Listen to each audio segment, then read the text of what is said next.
I will call the 6:30 portion of this meeting to order.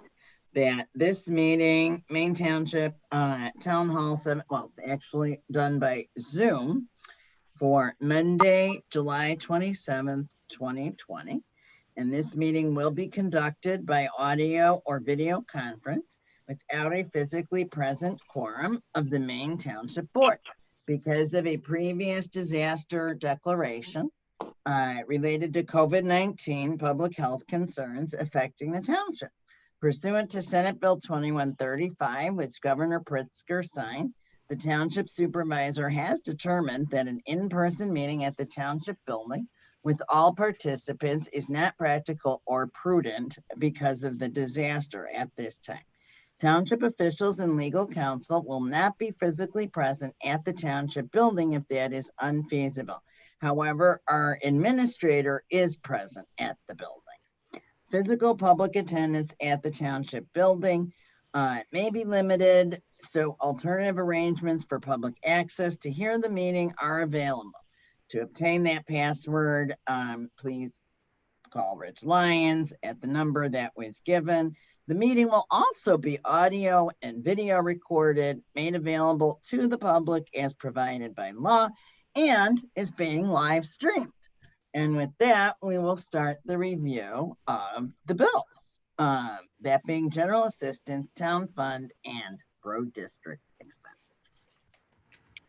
Okay. Can you hear me? Yep. Yep. Okay. Trustee Carabote, I'm going to start with the first township bill number 6. So you're talking town fund 6? Correct. I'll jump to town fund 1. Okay. I'll do road bills 1.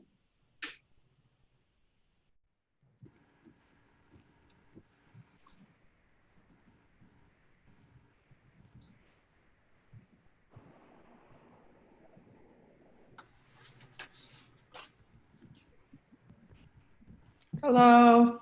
Hi. Hi. We started, but just 1 second ago, Susan Sweeney is doing Town Bills 1. No, she's doing town fund. She's doing town fund 6. 6. I'm doing town fund 1, and Kim is doing road and bridge 1. So should I do GA? Sure. That'd be cool. Okay. And let the record reflect that Claire McKenzie is now present at the meeting. Sorry, I was having difficulty joining.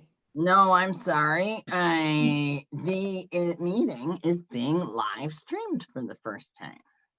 Okay. This portion too? Yes. Okay. Okay. I have to pull up the bills and the list of payments. No problem. Check GA it is.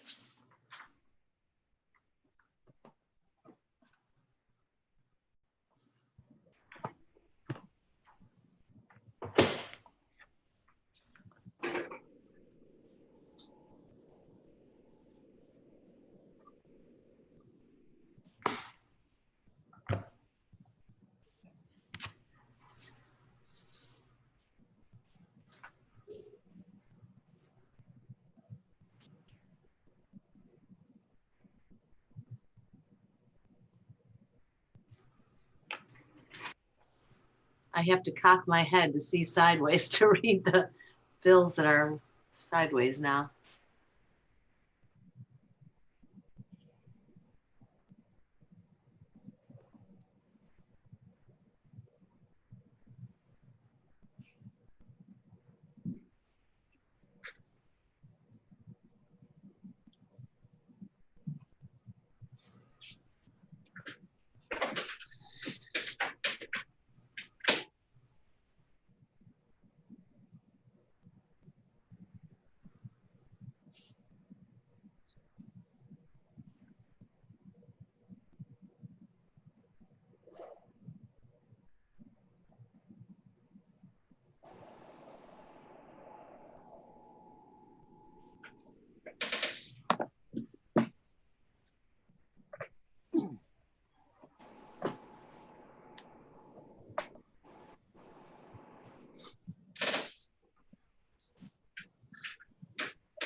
I need some help on this Town Fund 6, if somebody can pull that up.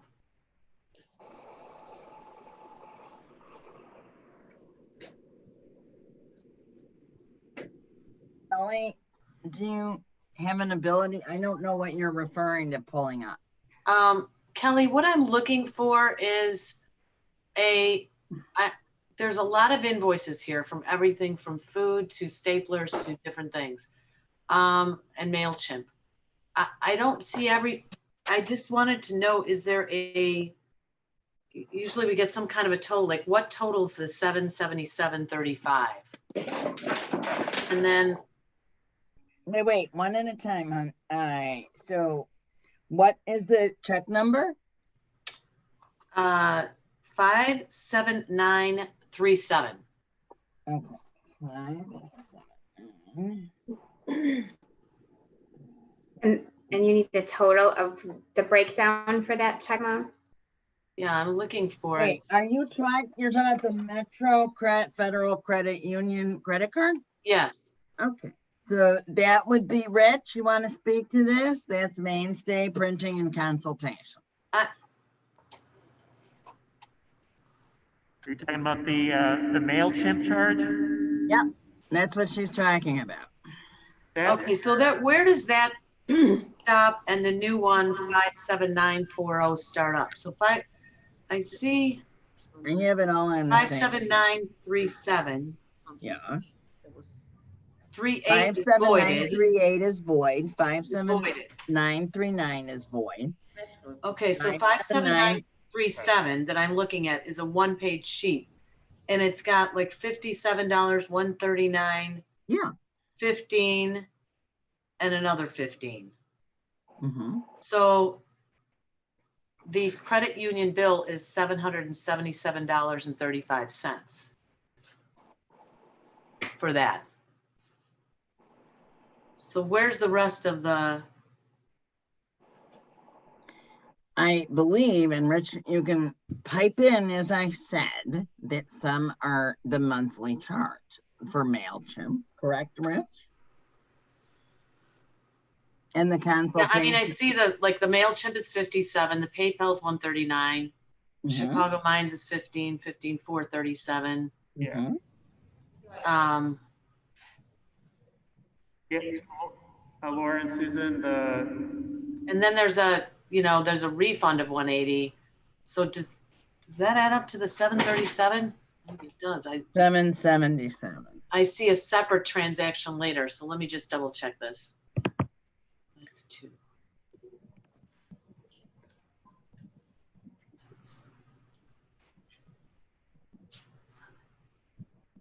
Okay. yeah, but that's Is that a credit of 180?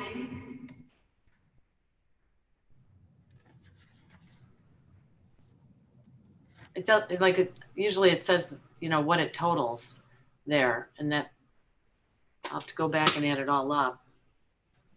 Is Rich on? yeah, can you hear me? I can hear you, yes. Okay. So the 5737 is a monthly recurring charge for our email marketing service. The 139 charge, Yeah, I can see, I've looked at what all those things are. I reviewed that. okay. I'm just asking if those amount with a credit of 180 actually totals the 7735. I will do that myself, but usually it's added up and shown right here.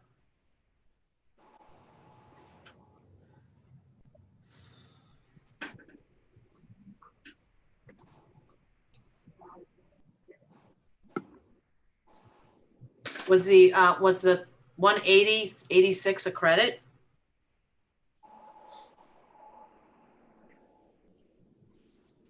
Rich, Oh, the 180.86, that's the previous balance from the last credit card statement that was paid.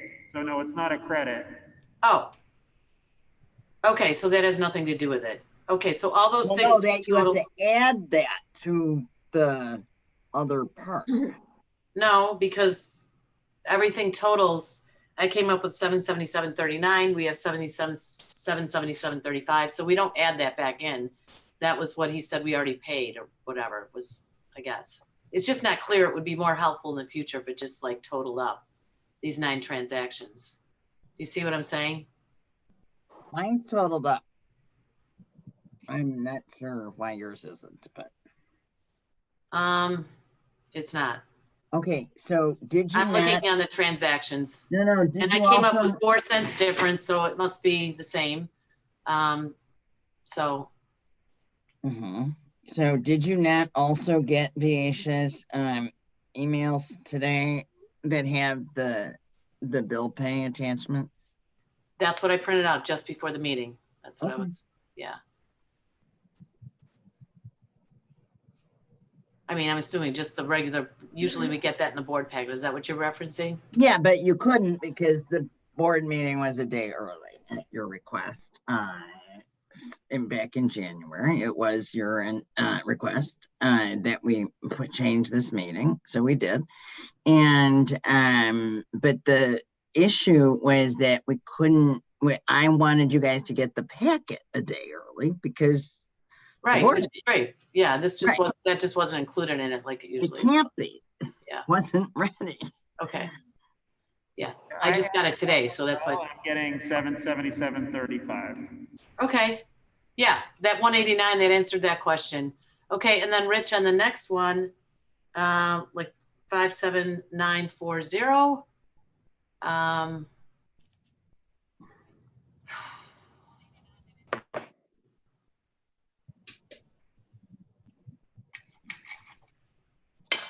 It's not clear. I see an invoice for 447.55.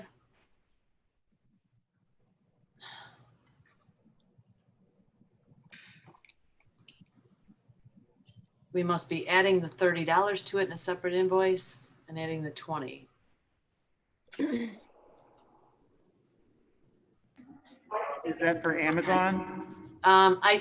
I figured it out. It looks like they all added up. It just would be easier if it was like shown adding those 3 things because it's not shown anywhere like where it's referenced. You know what I'm saying? Like in the future, it would be helpful to show where that 488 is coming from, that it's all those separate bills.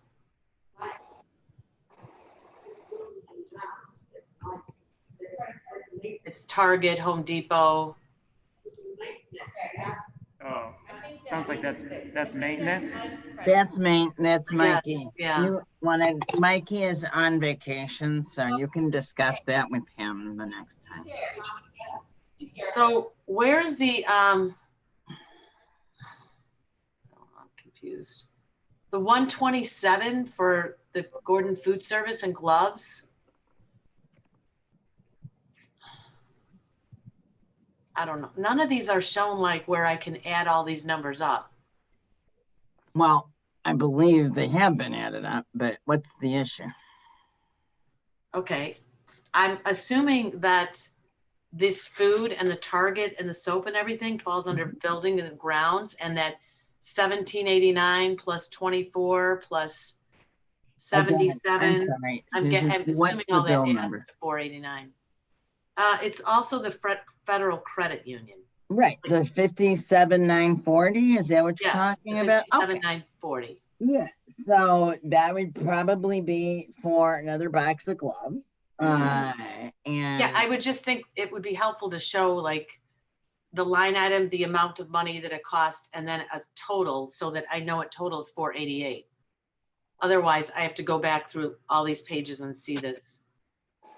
Unless I'm missing something here. Oh, here's the 120. Okay, I found something in the middle of it. It was in the middle of it, so that's why I don't, it's confusing. Okay, I will proceed. I'm gonna add this up.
Can you, Richard, can you comment on where a lot of these supplies are going to? Is some of this going to mainstreamers?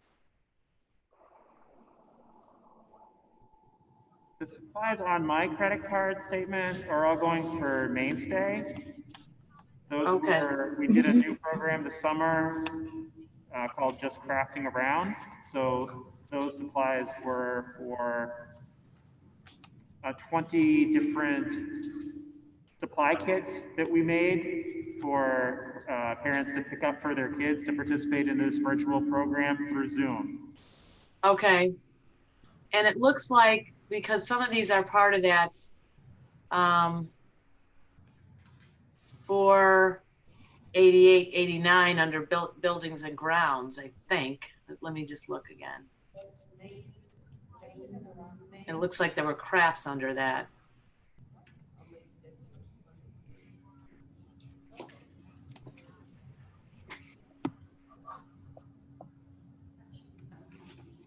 No, there's, okay.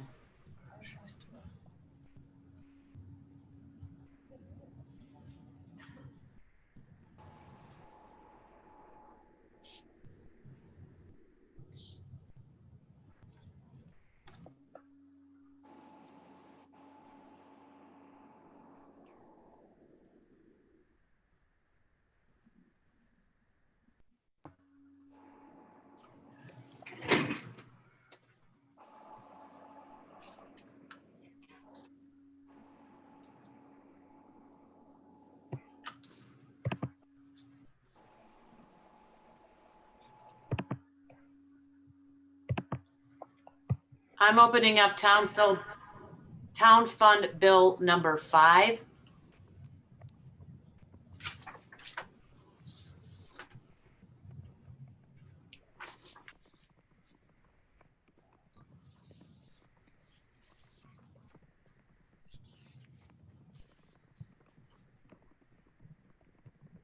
Dave, did you attend for me on that?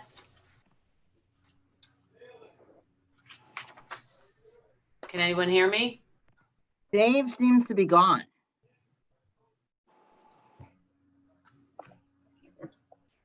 Okay, I can't see the phone. I can hear you.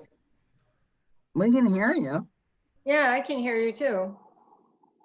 I'm saying Dave Carabota is gone.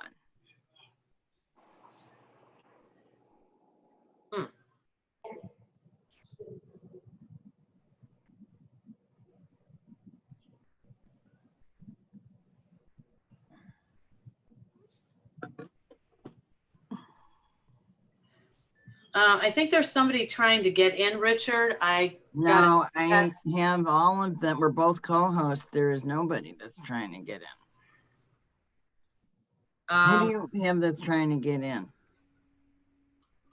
Looks like Sharfa Segaman.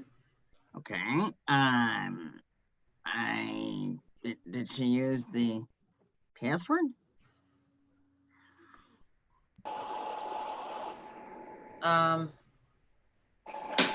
Is there a There separate? now, I've got Carabota back. Hang on, I'm admitting him. Okay, got him back. Okay, so the password, what, you can't say that out loud. Do No. you need to give her a password? Rich. Because it Yeah, was, it's 1700. I thought we weren't supposed to say it out loud. Well, the only people that, well, I guess it's live on YouTube, so actually whoever's watching on YouTube would see it as well. Do you want me to text it to Laura and she can send it to you? text it to me, please, and then that way I'll have it in my, do you have my? It's the same one I text. Yeah. You have the password, You Susan, have Okay, it. I've got to go back to the, in an email sent Right, around at 5 o'clock. 4:25. yes.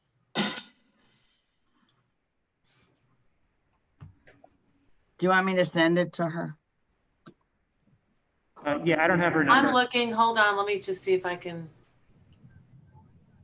Okay.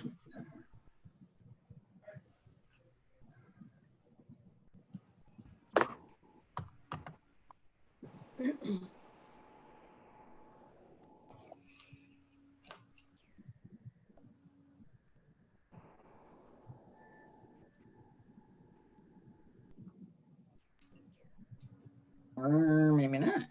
I don't think I have her.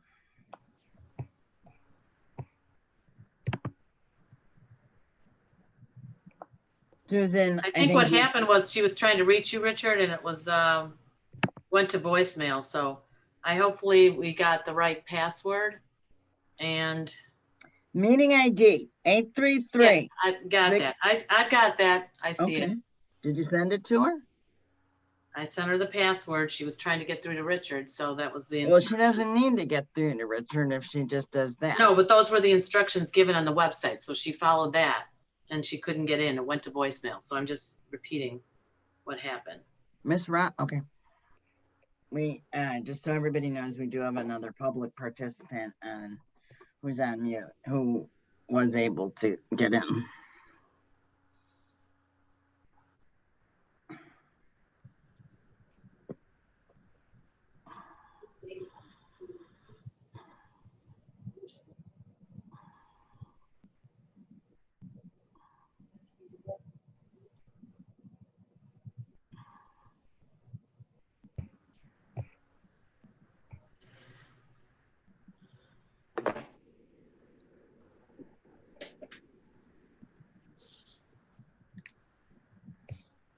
Okay, I'm finished with Road and Bridge. I'm almost finished with GA. Do you want to work on Town Fund 3? Does someone want to do that? Well, I'm still on GA, so when I'm done, I'll let you know. Or Kim? Kim? Yeah, I'll let you know, Susan. Give me a I'm minute. I'm on Town Fund 2, Susan, is that okay? Yes. Okay. Then you're doing 3? No, I'm on 5. You're on 5, okay, so I'm you trying keep to coming work up, I'll keep with going down, okay.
All right, I got her.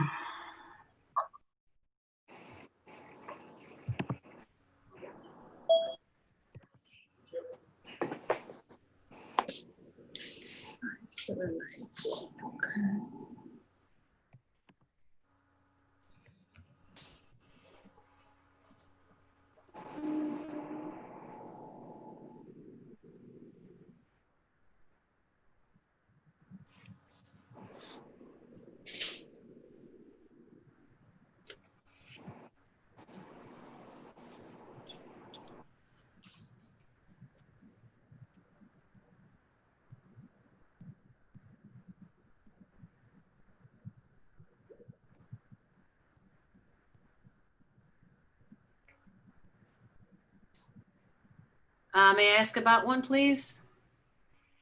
The Sunrise Grill invoice 57927 is, I'm assuming that's for Recovery Connections meeting? Are they meeting? They are meeting. Okay, They are. okay, I do see Marty here. Okay.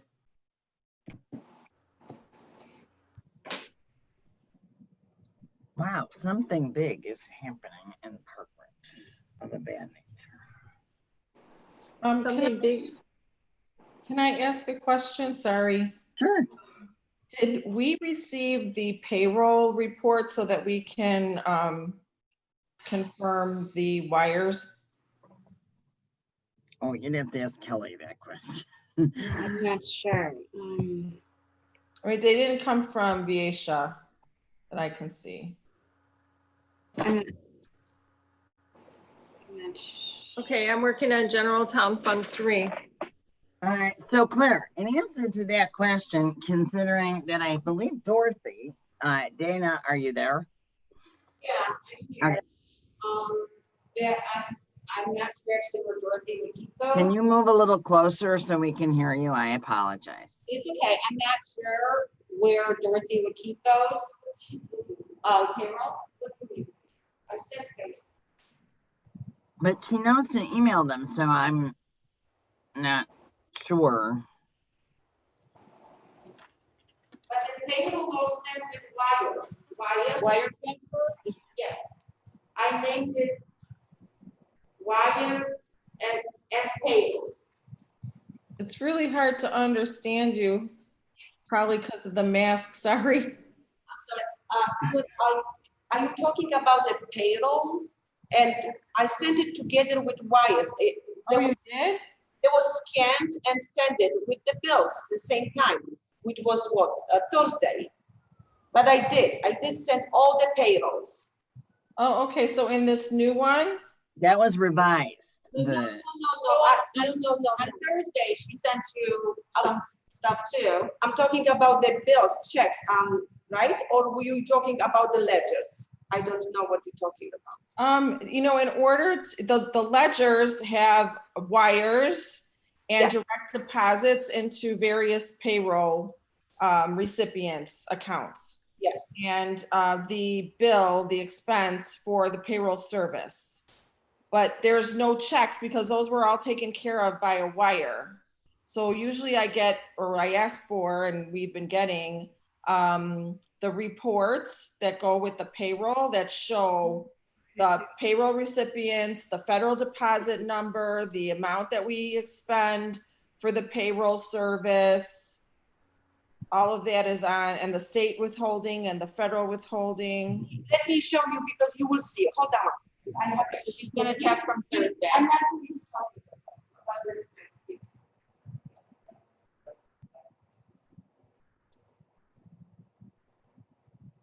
Oh, I see it. I see it. Okay. Sorry, I missed it. That's okay. I see it now. Okay, cool. Sorry about that. No problem. Thank you.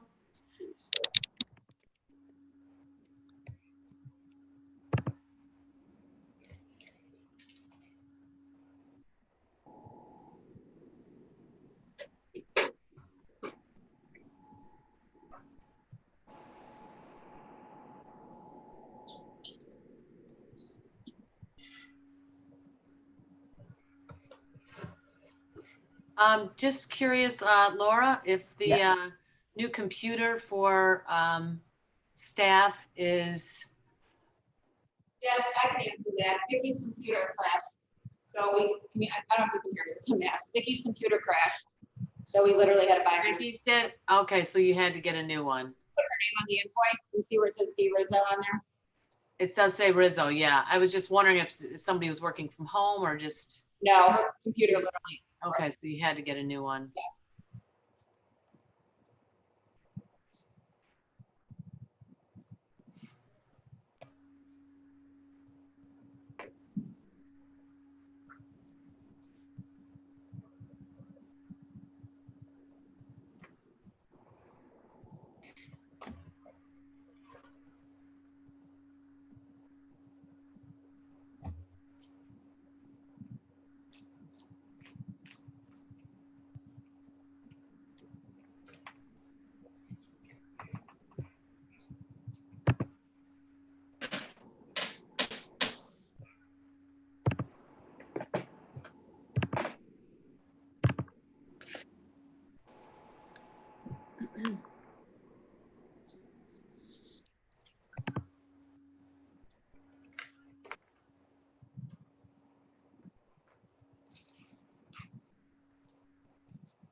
Dana, the Zoom charges that we get, they're for the same month. Do we just get duplicate, like? It's $14.90. I think it's that. I don't have it in front of me. Is it $14.99 a month? Yeah, yes, but it shows it. Oh, it does. Okay, never mind. It does show it for June and July, 2 different months. It looked like it was 2 same months. My eyes weren't very good. So.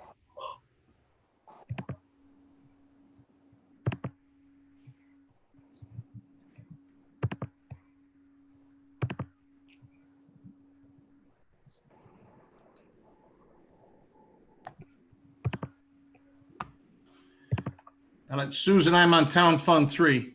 No, Kim's I'm- doing that. You got that? Right, Kim's got that? right. Yes, Okay. Has anybody done Road and Bridge? yes, I finished Road and Bridge.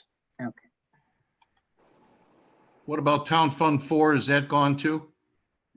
No. So you can, I'll do Town Fund 4.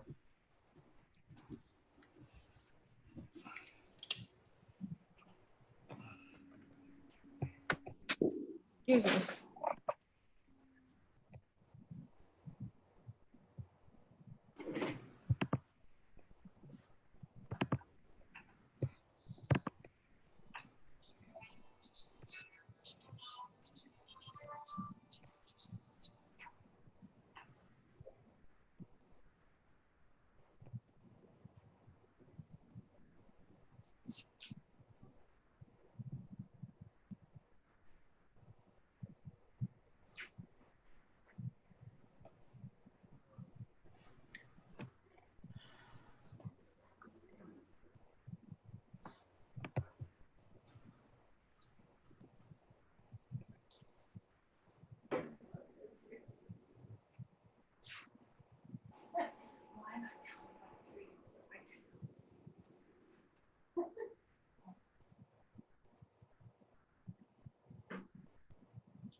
And I just completed GA and all the payroll for GA.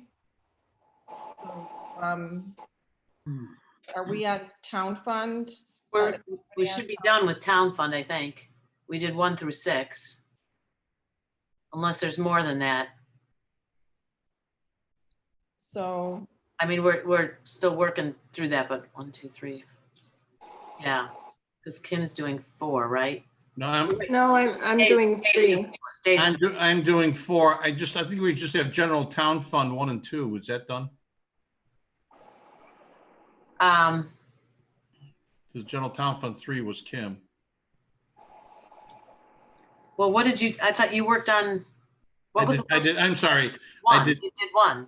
I did Town Fund 1, 2, 3, and now, and 1, 2, 1, and 2, and 4. 4.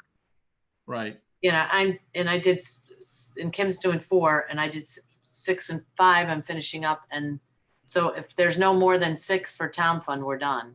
Yeah, then Road and Bridge is done. As is GA. GA is done.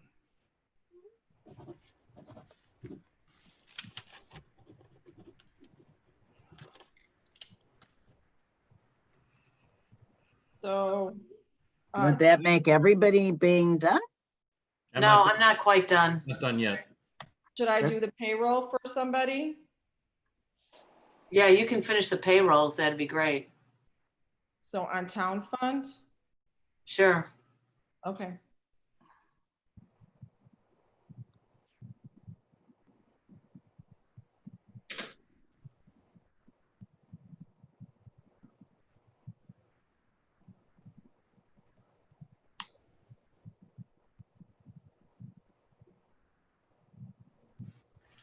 I'm just curious what we're doing with the golf cart and then not golfing, it looks like. I don't know.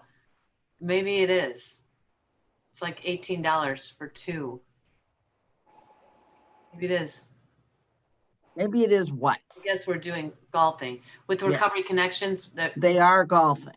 okay. There's a limit as to the amount of people they can be on Yeah. a course. Just that, yeah, $18 for two sounds extremely low. So I was just trying to figure that out. It's It's $9. because we go to the very most reasonable places. Well, I golf there, so that's, but they must give a big break or something. Yes, So, indeed.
Got it.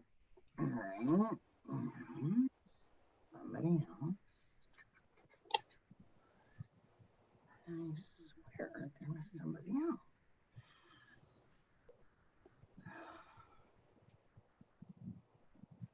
Huh. They went away.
There's Earl. Okay, I finished the payroll on, Yes, and Hi, Earl. I'm finished with mine as well. I just need to run to the ladies' room for finished, otherwise. I'm finished. I think we're finished on the bill pay. We'll just take 2 minutes so you can do that. I mean, we're not leaving. We're all gonna stay here and just move to the. Is Dave finished with it? I don't know.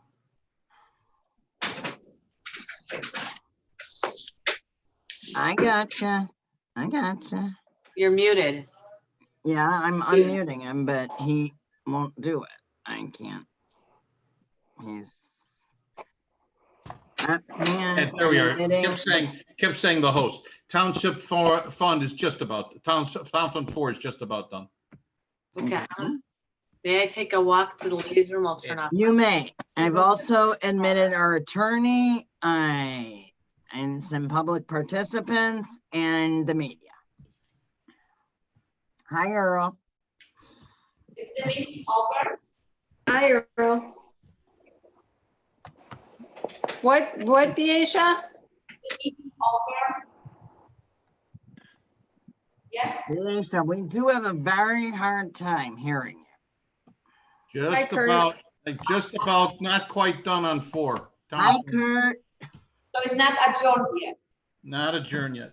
Not adjourned yet for this portion. 2 minutes. Ought to do it.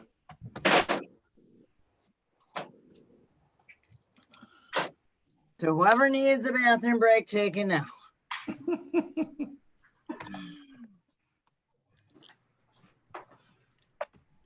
Okay, 4's done.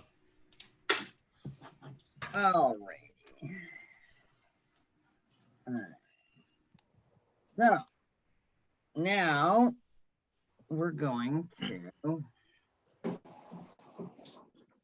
move to the next part of the meeting. All right. We are adjourning the bill pay, and it being Monday. Wait, I need a gavel. Hang on.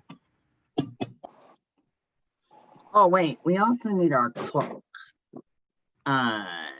Viesha, is Pete joining us? Oh, there's Dana. I really don't know. I'm sorry? Not sure. I don't know why not. Okay.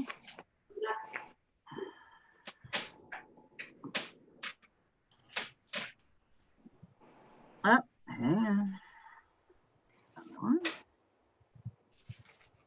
Okay. Bailey. All right, got her.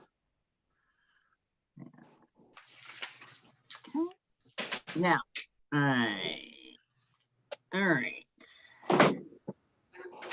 We'll have a few minutes. There's Pete. At 7:30. Okay.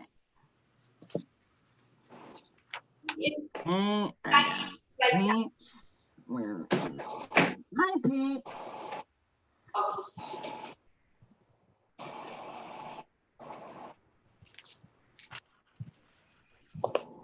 There we go. All right, Pete, I'm assuming you have your flag. Ready to go. All right. All right. Susan, did you say you need a couple minutes? No, I'm just saying it's 7:28. I just figured for the public to start at 7:30. Well, but we made that change 2 meetings ago where we just moved right into it. I'm fine waiting another minute. It doesn't matter to me. I'm the one admitting them, so if you want to wait till 7:30, I have no problem with it. I don't think we had enough questions for Kelly yet. We got to come up with some more. Kelly, thank you for your help, actually. Absolutely. Very appreciated. All right, now.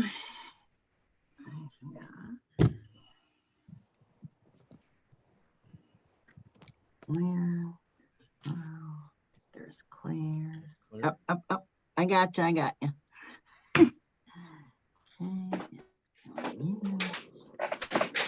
Did it.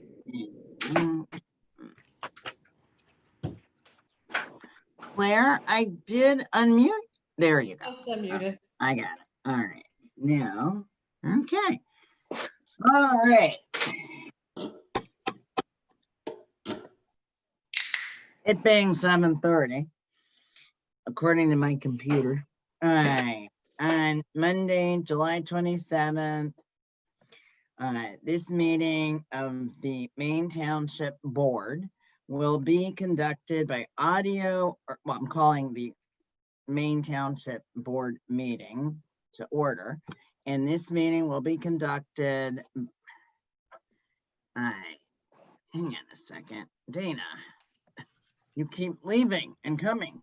This meeting will be conducted by audio or video conference without a physically present quorum of the Maine Township Board because of the disaster declaration related to COVID-19 public health concerns affecting the township pursuant to Senate Bill 2135, which Governor Pritzker duly signed. The township supervisor has determined that an in-person meeting at the township building with all participants is not practical, prudent, or safe because of said disaster. Township officials and legal counsel will not be physically present at the township building if that is unfeasible due to the disaster. However, pursuant to that same law, the administrator can be at the can qualify to be at the building. The administrator, Dana Berman, is actually at the building. Physical public attendance at the township building may be limited or not feasible, so alternative arrangements for public access to hear the meeting have been made available. This meeting is also, as I previously said, audio, video recorded, made available to the public as provided by law and is being live streamed as I speak. So with all of that being said, I would call the regular meeting to order and ask Clerk Gialamas to lead us in the Pledge of Allegiance. I pledge allegiance To the flag of the United States of America, And to the Republic, for which it stands, one one nation, nation, under under God, indivisible, with liberty and justice for all. Amen. for all. Amen. All right, let's have a roll call. Highway Commissioner Kazmierczak. Here. Assessor Moylan Cry. Clerk Gialamas is here. Supervisor Marask. Here. Trustee Jones. Here. Trustee McKenzie. Here. Trustee Carabota. Here. Trustee Sweeney. Here. Okay. First order of business is the approval. I'm asking for a motion to approve the minutes of the June 23rd, 2020 bill pay review. Motion to approve. Motion to approve the minutes of Okay, June guys, 23rd. hang on. Trustee Sweeney, you're making the motion? Sure. Motion to approve bill pay for June 23rd of 2020. Okay, and trustee Jones, you second it? Sure. Okay. Second, Having a motion and a second, is there any further discussion on that? Hearing none, Clerk Gialamas, can you call the roll? Supervisor Marask, Yes. Trustee Jones, yes. Trustee McKenzie, Yes.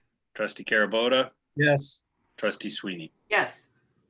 All right, now I would ask for a motion for approval of the minutes of June 23rd, 2020 regular board meeting. Motion to approve the minutes of the June 23, 2020 regular board meeting, waive reading.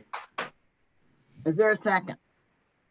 Second. Second, Having a motion and 2 seconds, is there any further discussion, addition, correction, deletion? I would like to just make a reference, and since our attorney is here too, I don't disagree with what's in the minutes, but as far as physical public attendance is concerned, I understand it may be limited or not feasible if, it were to get over a certain amount, but, we know that there are some residents and particularly some that don't have computers that might want to have opportunities to come in. I would think we would want to, accommodate that. And so sending the message that they can't come in, We didn't send that message. well, the way I read it is that it's, unfeasible. Well, it references before that it could be unfeasible due to the disaster, but here it says limited or not feasible. Right. So it doesn't look welcoming, I guess. So, maybe that's for future discussion when we talk. It looks like we're talking about the future meetings. We might want to consider changing that. Okay, so our township attorney can address that, but this is following the, but it does give an alternative for arrangements for public Correct. access. to as I hear the meeting, mentioned, you could, And then any it gives a site where it's participant, available, so. correct. Right, They which can is come to computer. the township, and as I told you privately, you could come to the township. Any board member can come to the township to watch the meeting. But it is my decision as the chairman of the board pursuant to Senate Bill 2135 as to, if I make that finding of the public, well, the finding of the state of emergency has already been made, but if I make the finding that it endangers the public or the staff, I can, the meeting can be held virtually. This is for the Open Meetings Act. Well, when we're able to do it, because I'd really love to be able to get back to the You boardroom. can go to the board. First time there, coffee and donuts are on me. Yeah, Okay, we're I still think in not, light of the fact that I some of us- would, hang on, I would like to point out that Yes. today, the amount of cases went up to 1,591 in Illinois. So, most of those being concentrated in and around Cook County. So we do have a current state of emergency, as I have said, and I will make clear to any public that needs a computer, needs some method of watching, they're more than welcome to go to the township. Well, I'd just like to go on record to say, so what Governor Pritzker did was suspend the Open Meetings Act. And my concern is about the Open Meetings Act. Yes, Whether- I understand, but and you would if I have can to take finish, it up with whether- the state legislature. Right, and that was not done in the state legislature, as I understand it. No, it was actually. It They was- met. It was Governor Pritzker's suspension of the Open Meetings Act. Perhaps our attorney can comment on that, but I think that's where, I'm coming from, that I'd like to see it as an open meeting. I can chime in on that. Thank you. The current ability to hold remote meetings is pursuant to an amendment to the Open Meetings Act. It was enacted in mid-June. So this is not based on, per se governor's Pritzker's orders. It's when there's a disaster declaration in place, the Open Meeting Act allows the chairman of the public body to make a determination of whether an in-person meeting is practical or prudent. So it's not based just on an executive order. It's based on an actual amendment to the Open Meetings Act currently. That came into effect in, I believe it was late June. June 20. Prior to that, it was based on executive orders from Governor Pritzker. But once that act was signed, now it's actually codified in the Open Meetings Act. Okay, can you reference which that is? Yes, Senate Bill 2135.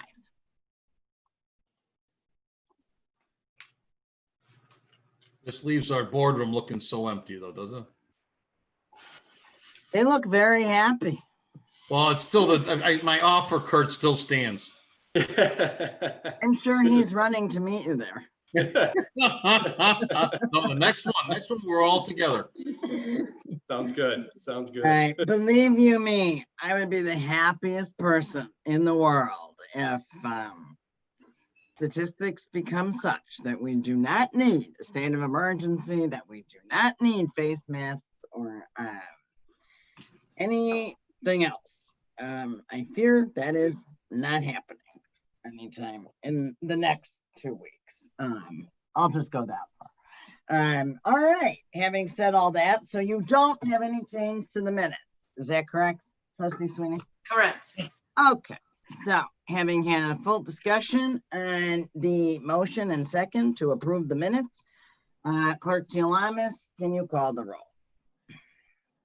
Supervisor Marask, Yes. Trustee Jones, Yes. Trustee McKenzie, Yes. Trustee Carabota, Yes. Trustee Sweeney. Yes. Also, I'm admitting Assessor Moylan Cry. So Assessor Moylan Cry is present for purposes of and okay. Next, I would like a motion to approve the general assistance expenditures. Hold on, let me find them. Actually, while you look, I'm going to make the motion and then maybe you can second. Motion to approve payroll for pay dates of June 26, 2020, July 10th, 2020, July 24th, 2020, general assistant checks number 52815 through check number 52874 in the amount of $62,105.74. I second that. Motion and second. Is there any further discussion? Hearing none, Clerk Gialamas, can you call the roll? Supervisor Marask, Yes. Trustee Jones, Yes. Trustee McKenzie, Yes. Trustee Carabota, Yes. Trustee Sweeney. All right, next, moving right along. May I have a motion for approval of the road district? Motion to approve payroll for pay dates of June 26, 2020 through July 10th, 2020 and July 24, 2020, and road district checks number 21421 through check number 21463 in the amount of $85,187.75. I second that. Having a motion and a second, any further discussion on that? Hearing none, Clerk Gialamas, will you call the roll? Supervisor Marask, Yes. Trustee Jones, Yes. Trustee McKenzie, Yes. Trustee Carabota, Yes. Trustee Sweeney. Yes. Okay, and finally, can I have a motion for approval of the general town fund expenditure? Motion to approve payroll for pay dates of June 26, 2020, July 10, 2020, and July 24, 2020, and general town fund checks number 57865 through check number 57941 in the amount of $340,936.61. Second. Having a motion and a second, is there any further discussion? Hearing none, Clerk Gialamas, can you call the roll? Supervisor Marask, Yes. Trustee Jones, Yes. Trustee McKenzie, Yes. Trustee Carabota, Yes. Trustee Sweeney. Yes. All right, now we are coming to the public participation portion of the meeting. And I know we have, I believe, Miss Roberts, who has been patiently waiting, and I think I unmuted the right person, not sure. If not, raise your hand. Well, is there any public participation? Yes, there is. Hello, I am unmuted now. Thank you. Great. My name is Jolie Roberts. Okay. You may continue. Okay. Oh, it's my turn to speak. Okay, thank you. At any rate, I'll go back. My name's Jolie Roberts, and I am a 25-plus year homeowner of a condo in Park Ridge. And I'm here to ask Supervisor Marask and the entire board of Maine Township for your assistance in a very urgent and dangerous matter to us at our 24-unit condo building. We are right behind Sunrise and just about opposite, you know, where your offices are across from Nesset. The back of our building borders Nesset. Borders what, I'm sorry? And Nesset Pavilion. There is a retention pond there, and Prairie Creek flood control management system runs along my property, and then Sunrise is on the other side of our other side of the creek. And that dumps into, as I mentioned, Lutheran General Hospital and Nesset's retention ponds. Well, the culvert has broken. The pipe is broken and the waters are backing up and have caused major, like $80,000 estimate of damages to our property and the culvert. And I'm told by many officials, including Mr. Joe Kratzner from the Department of the Metropolitan Water Reclamation District. He says it's our responsibility to fix it. Well, we're a small building, and we're not like Sunrise, the big corporation, or the other homeowners and business owners that are along Prairie Creek. And, excuse me, I'm reading my notes. We've tried to work for many months now with Mr. Kratzner since last year. Most recent communication from him, and we've been trying to re-touch with him since he asked for possibly he would come out and have a meeting with us at our site to see the damage since May. And so, I'm sorry, Ms. Roberts, you've been asking for a meeting with him since May? Yes. Okay. He's the one that suggested the meeting in his correspondence to us. Okay. So our trying to get in touch with him to the meeting. Would you like me to do that for you? Oh, it would be very wonderful. I can definitely get him in touch with him. Yes, I've also talked with, very recently in the last few days, and actually today, I talked with Mayor Maloney. Mm-hmm. And just the other day, I talked with our Alderman Hartwood. Mm-hmm. And I've asked them for their assistance as well. Because this will impact the whole community, not just us. And frankly, I don't believe it's our full total responsibility for this $80,000 project. Furthermore, excuse me a moment.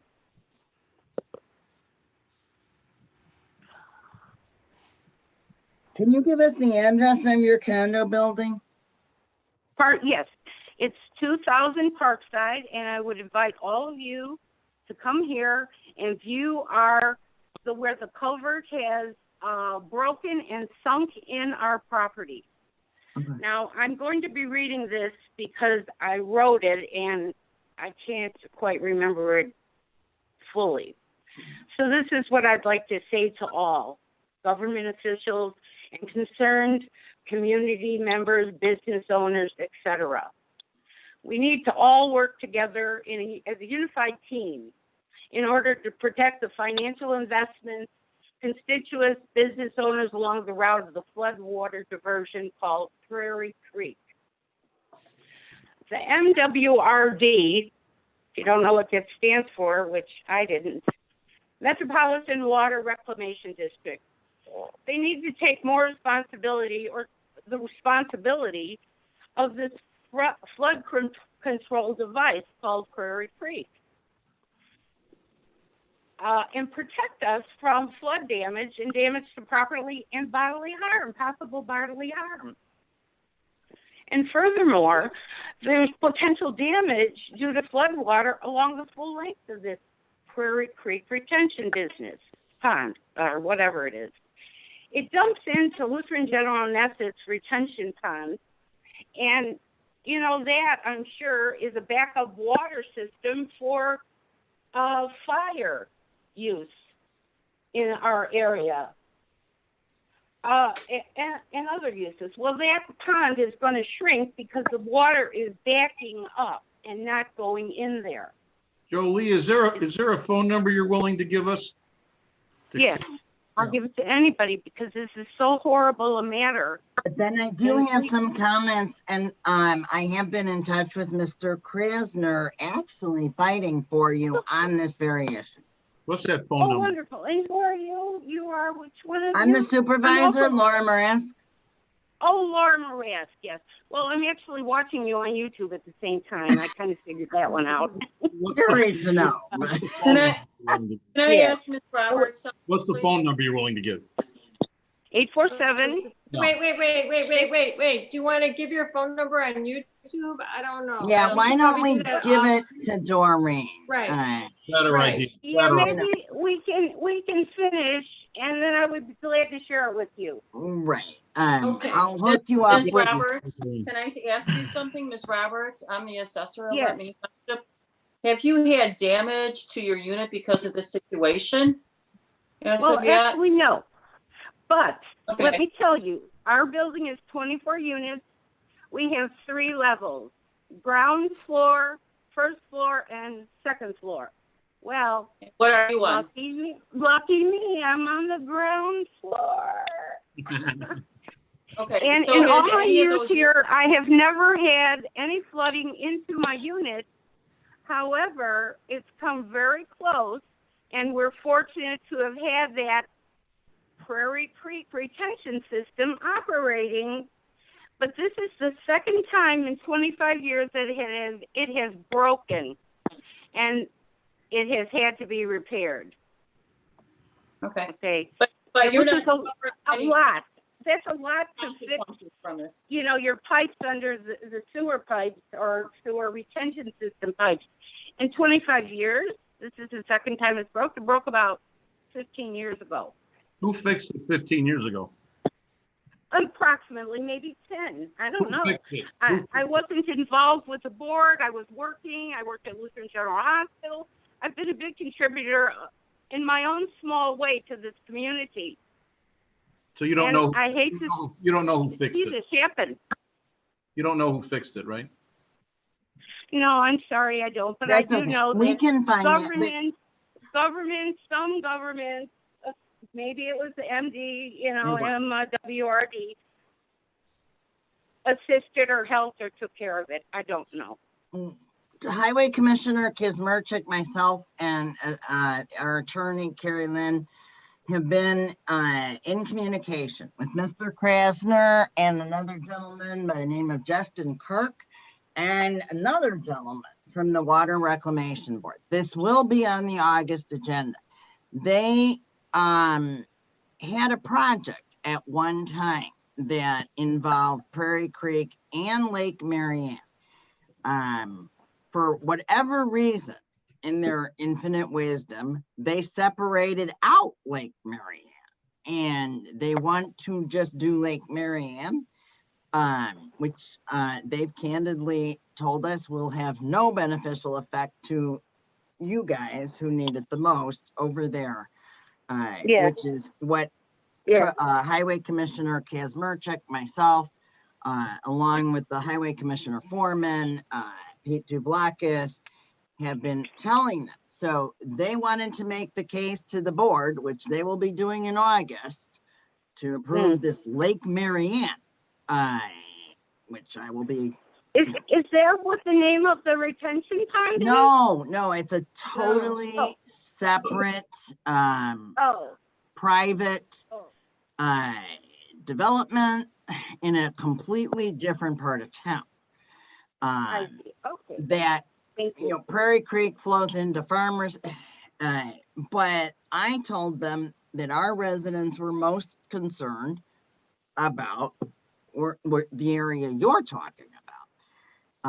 And that, so we've been in constant discussions. They call the Lake Marianne portion of it, quote, low hanging fruit, unquote.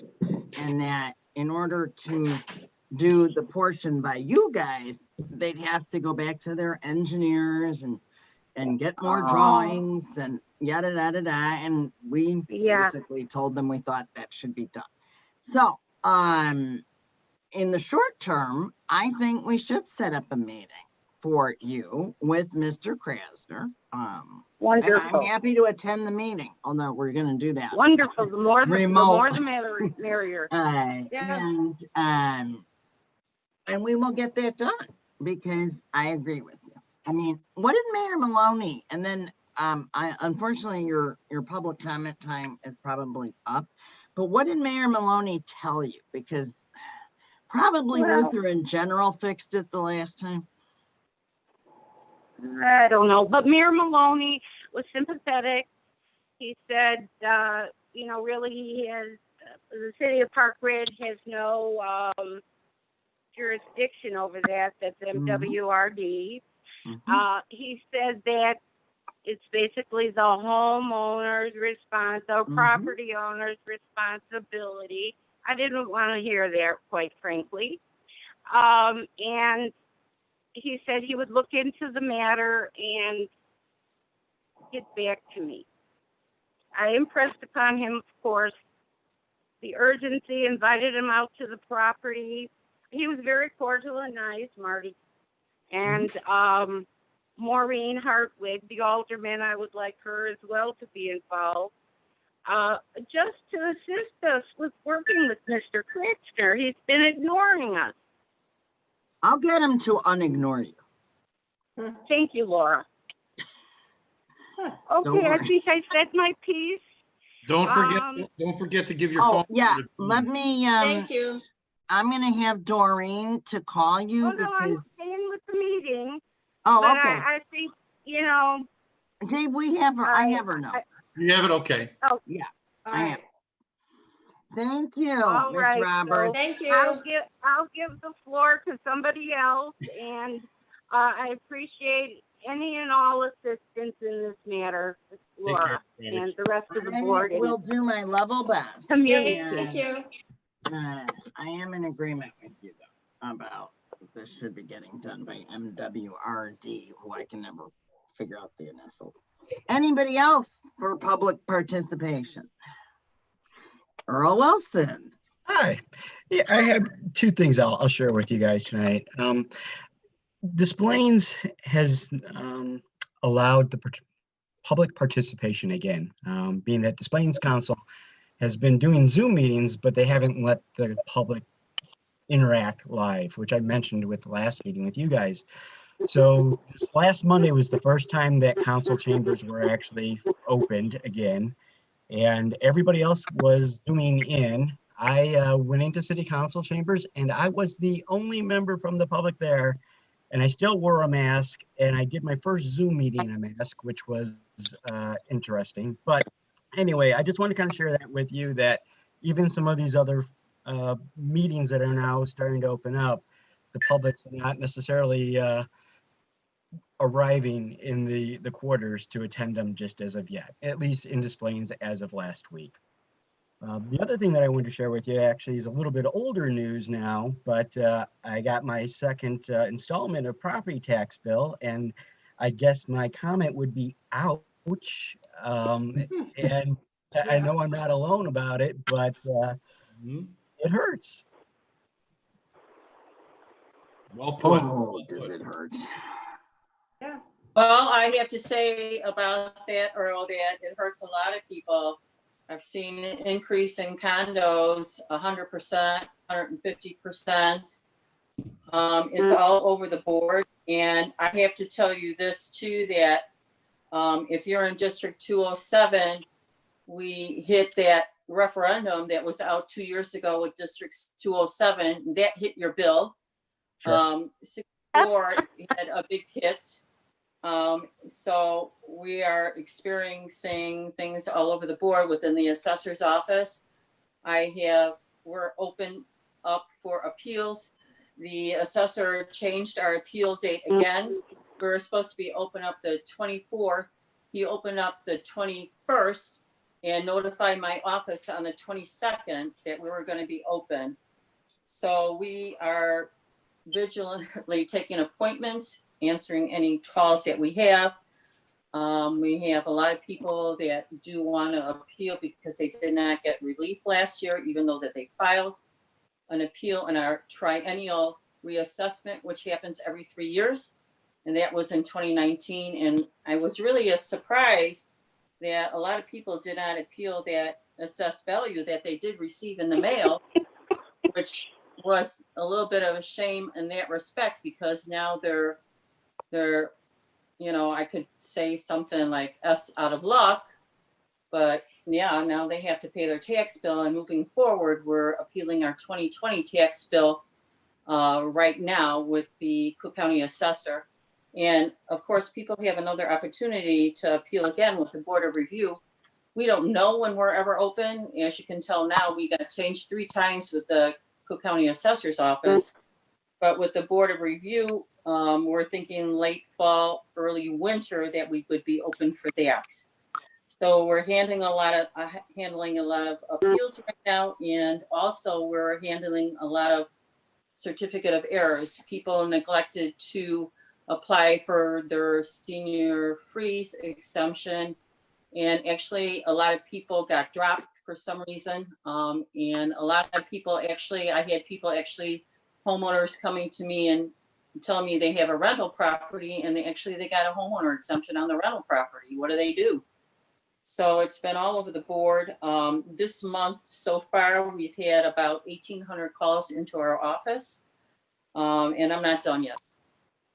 So I sympathize, and I'm sure that a lot of people say ouch along with you.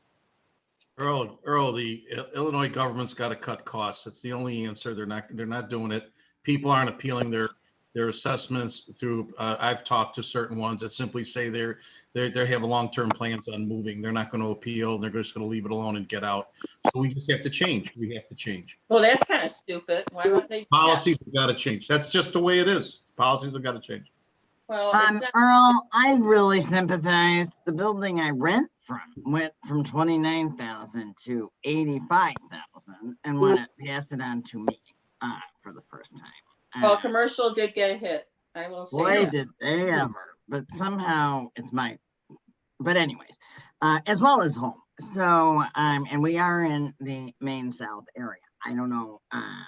207. We're in 207. Or I'm sorry, the 207 area, which I can assume Maine you are. East, Maine South, and Maine West. That was a referendum that the people voted in for, and now that hit your tax bill 2 years later. So look at your tax bill with the taxing bodies with the schools, and you'll see a definite increase on that.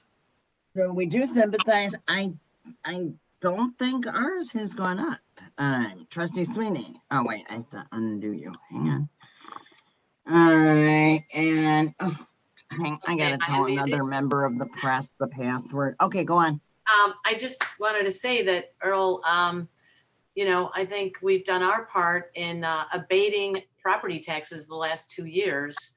So when you look at, reserve funds and things that we don't necessarily need to spend, we've tried to cut back. We've cut back significantly. So, at least the small portion that the township represents, which is under 2% of your property tax bill, we are trying to address. by not taxing where it shouldn't be, cutting back where we need. So. Yeah, we have done. All right, now, and does anybody else want to public participate? Is that the phrase? All right, hearing none at this time, I'm going to move on to new business. Having no old business. All right, new business. All right, first order of business is the discussion of virtual agency funding day for September and October. I'll let Rich, if he can move up, actually present this. Your board packets have dates. I think actually, even when we can go back, this is a great idea to continue doing, because I think that we can get more agencies done without the backlog of which always happens. So Bronca, oh, I don't think of this Bronca anymore. I can't remember which person's handling this.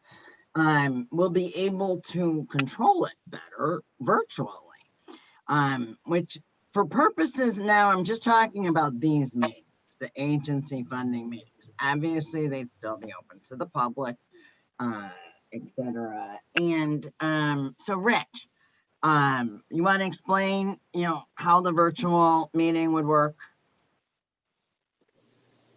Certainly.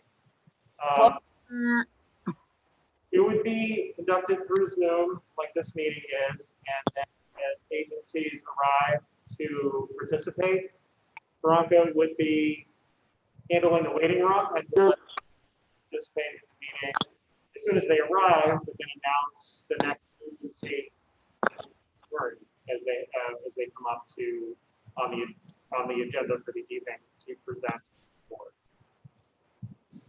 I'm sorry, Rich, since you're more than 6 feet away from the nearest person, can you lower your mask for a minute?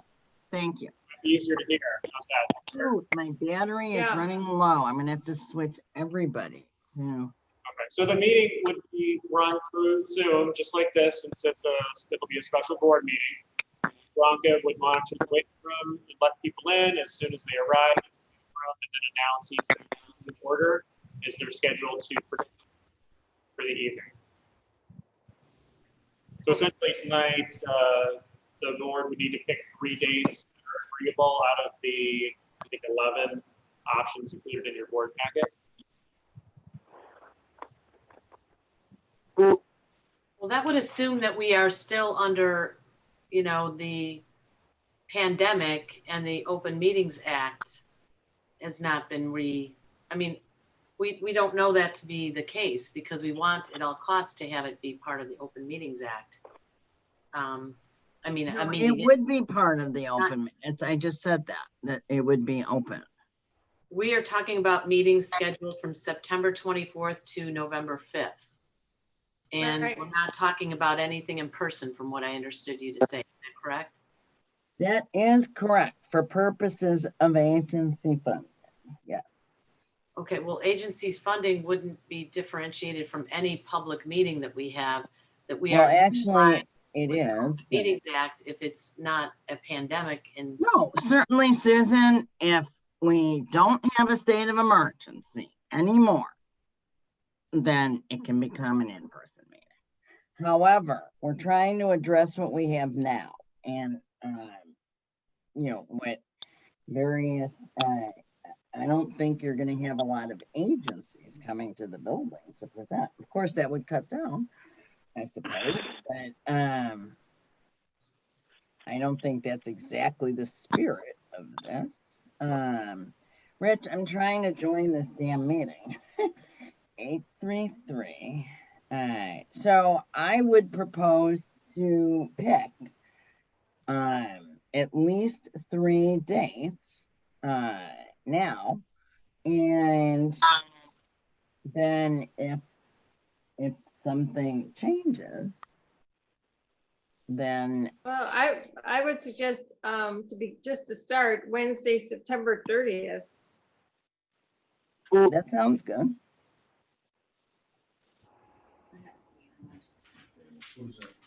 That's doable for me. What is it?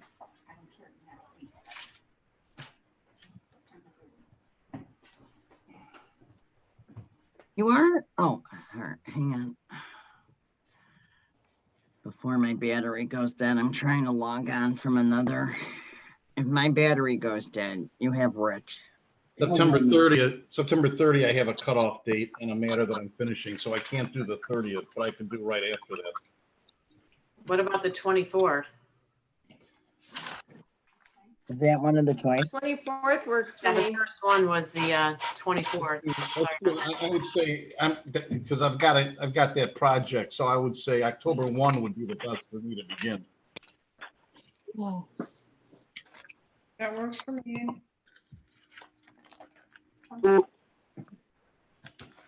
Wait, I am the meeting. October 1, and let's see, October 6th would work too. The 7th, the 8th. October 1st works for me. Okay, that's good. Doesn't really friggin' matter. Trustee Sweeney. Oh, man.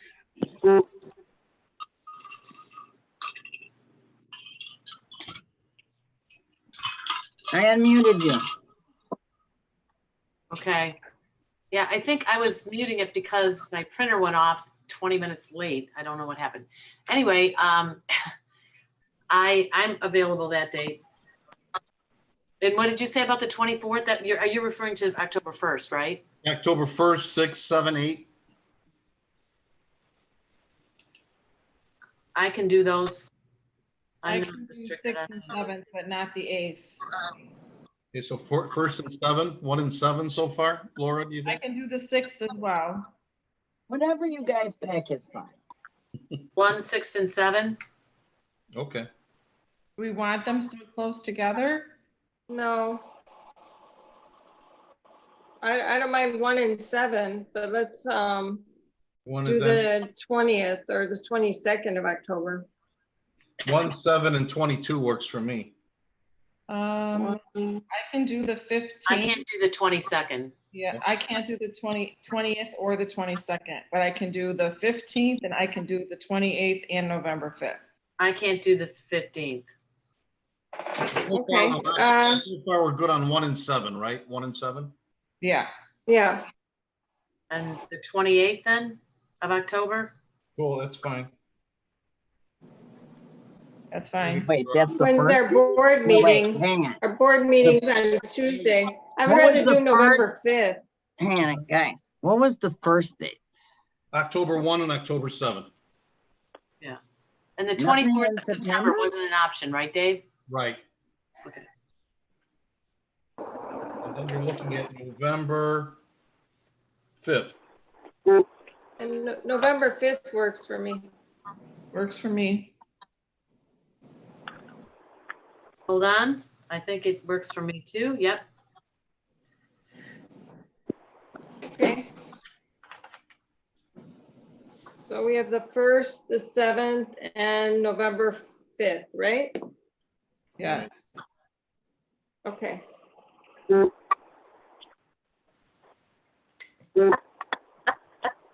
on.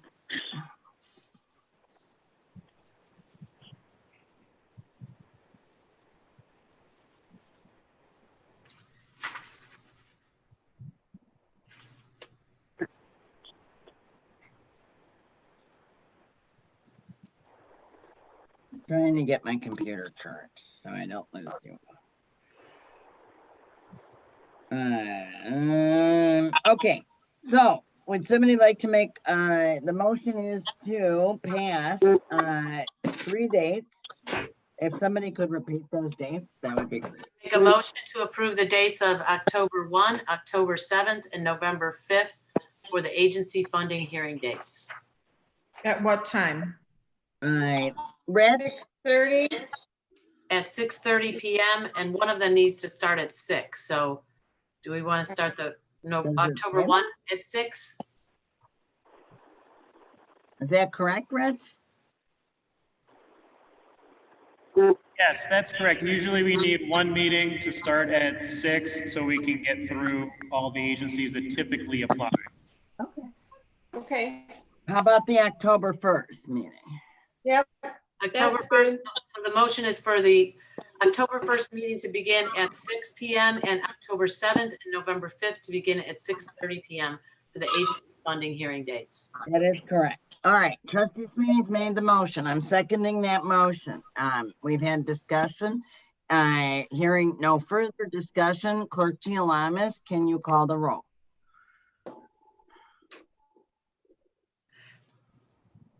Did I lose him? Clerk Gialamas. Muted, you got on, you mute him. I'm looking for him. Hang on. Richard keeps unmuting me. Saves me There every. he is. I know. He must keep muting. There we There go. he is. He's unmuted. Okay. Supervisor Marask, Yes. Trustee Jones, yes. Trustee McKenzie, Yes. Trustee Carabota, Yes. Trustee Sweeney. Yes. All right. Now I'm going to note that I need 2 seconds. But the next order of business is the discussion of how you guys want to handle government press liaison going forward. Because Dick Barton retired. So I don't know if you want me to look for a replacement, or if my idea had been maybe to talk to, I already asked Mike Earl at GovTemps if they had that type of temp. They do. So my proposal was to interview some people on that. Because I don't think, I mean, while each staff can, yes, write press releases and does, it's the getting out to all the newspapers, especially in these times where I think we do need and have an obligation to let the public know what's going on with our various programs.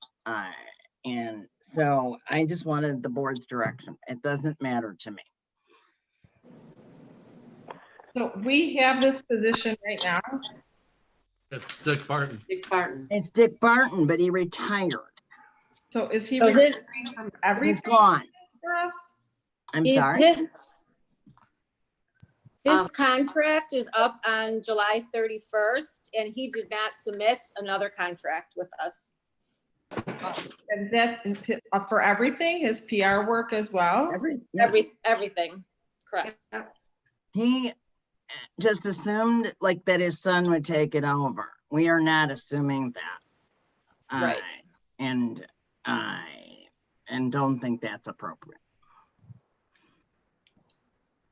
I mean, I'd like to see what our staff could possibly do during this time with press releases and such, because, you know, with things that have been cut back significantly. That's what we have been doing. Right. So during this time, looking at, you know, perhaps some of the people from whatever departments are least. There are no departments that are not busy. Okay, well, I can see what we've spent and done in mainstreamers, and though we've done something, you know, things during this time, it's certainly not what we had typically been doing. Mainstreamers is actually like hugely changed and done a gazillion virtual and actual in-person meetings at the township that are very popular. I don't know what you're talking about. I've looked at the meetings. I've seen that there's meetings. I'm not disagreeing. No, I mean, I'm not disagreeing. I'm just asking if there's some staff. yeah, no, I'm saying that they, of all people, would not be the people. Similarly, Mainstay, I believe in the reports will tell you they've had the highest amount of therapy clients. So every department is up and running, probably just as busy as they were pre-COVID. I mean, we're running everything virtually, and we're having a lot of the programs in the parking lot. Luckily, we had nice weather, so we're running a lot of the programs under our tents, the ones that we're not doing virtually. So we have been doing press releases. Actually, I see Todd is in the meeting. So I've been actually in contact with Todd myself over the last couple weeks, sending out press releases, working with him directly, just putting out ads. We want to remind the public certain things like we are by appointment only and whatnot. And plus, I think most of you know too that we have our summer newsletter coming out. So I've been working with staff and with our graphic designer directly on that one. So we can pick some of that up, but I think in the long term, you know, as things continue to get busier, we may need a little bit of help. So, but we have been picking up, you know, some of the media and taking photos. You know, when we have, I know Carol Lang is not in the meeting, but we have had a lot of community support with dropping off food. So we'll pop out and take a photo, and I'll send it, you know, to the press. But again, you know, some of it becomes a little time consuming. I noticed that GA is staying the same, or I know this month we lost one client. Can we evaluate whether or not GA can take some of this on? Because I did, and Claire, they're starting LIHEAP. So we, in fact, all the phones, if you tried to call today, were busy because of all the residents that are calling on LIHEAP. LIHEAP started early. There was like a 1 month break. So LIHEAP is starting July 30th, and all of the people in GA are doing LIHEAP, and they all had to do training. And so they are responsible for taking on and interviewing and talking to, I mean, it's all going to be virtual because they're mostly seniors and don't want to come in, but they will have appointments for people that do. And I honestly don't think so. I'm sending them 5 people a day.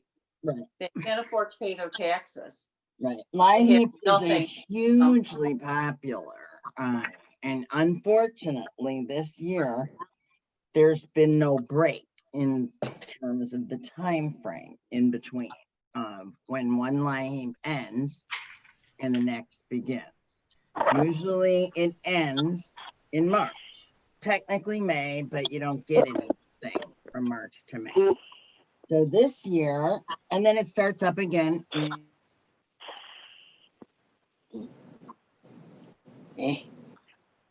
What if, Laura, you're frozen. I have a comment.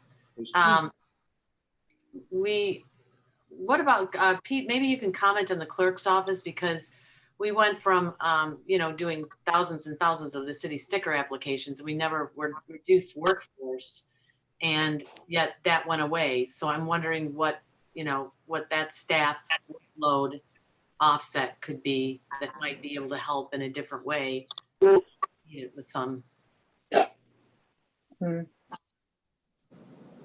Are you muted?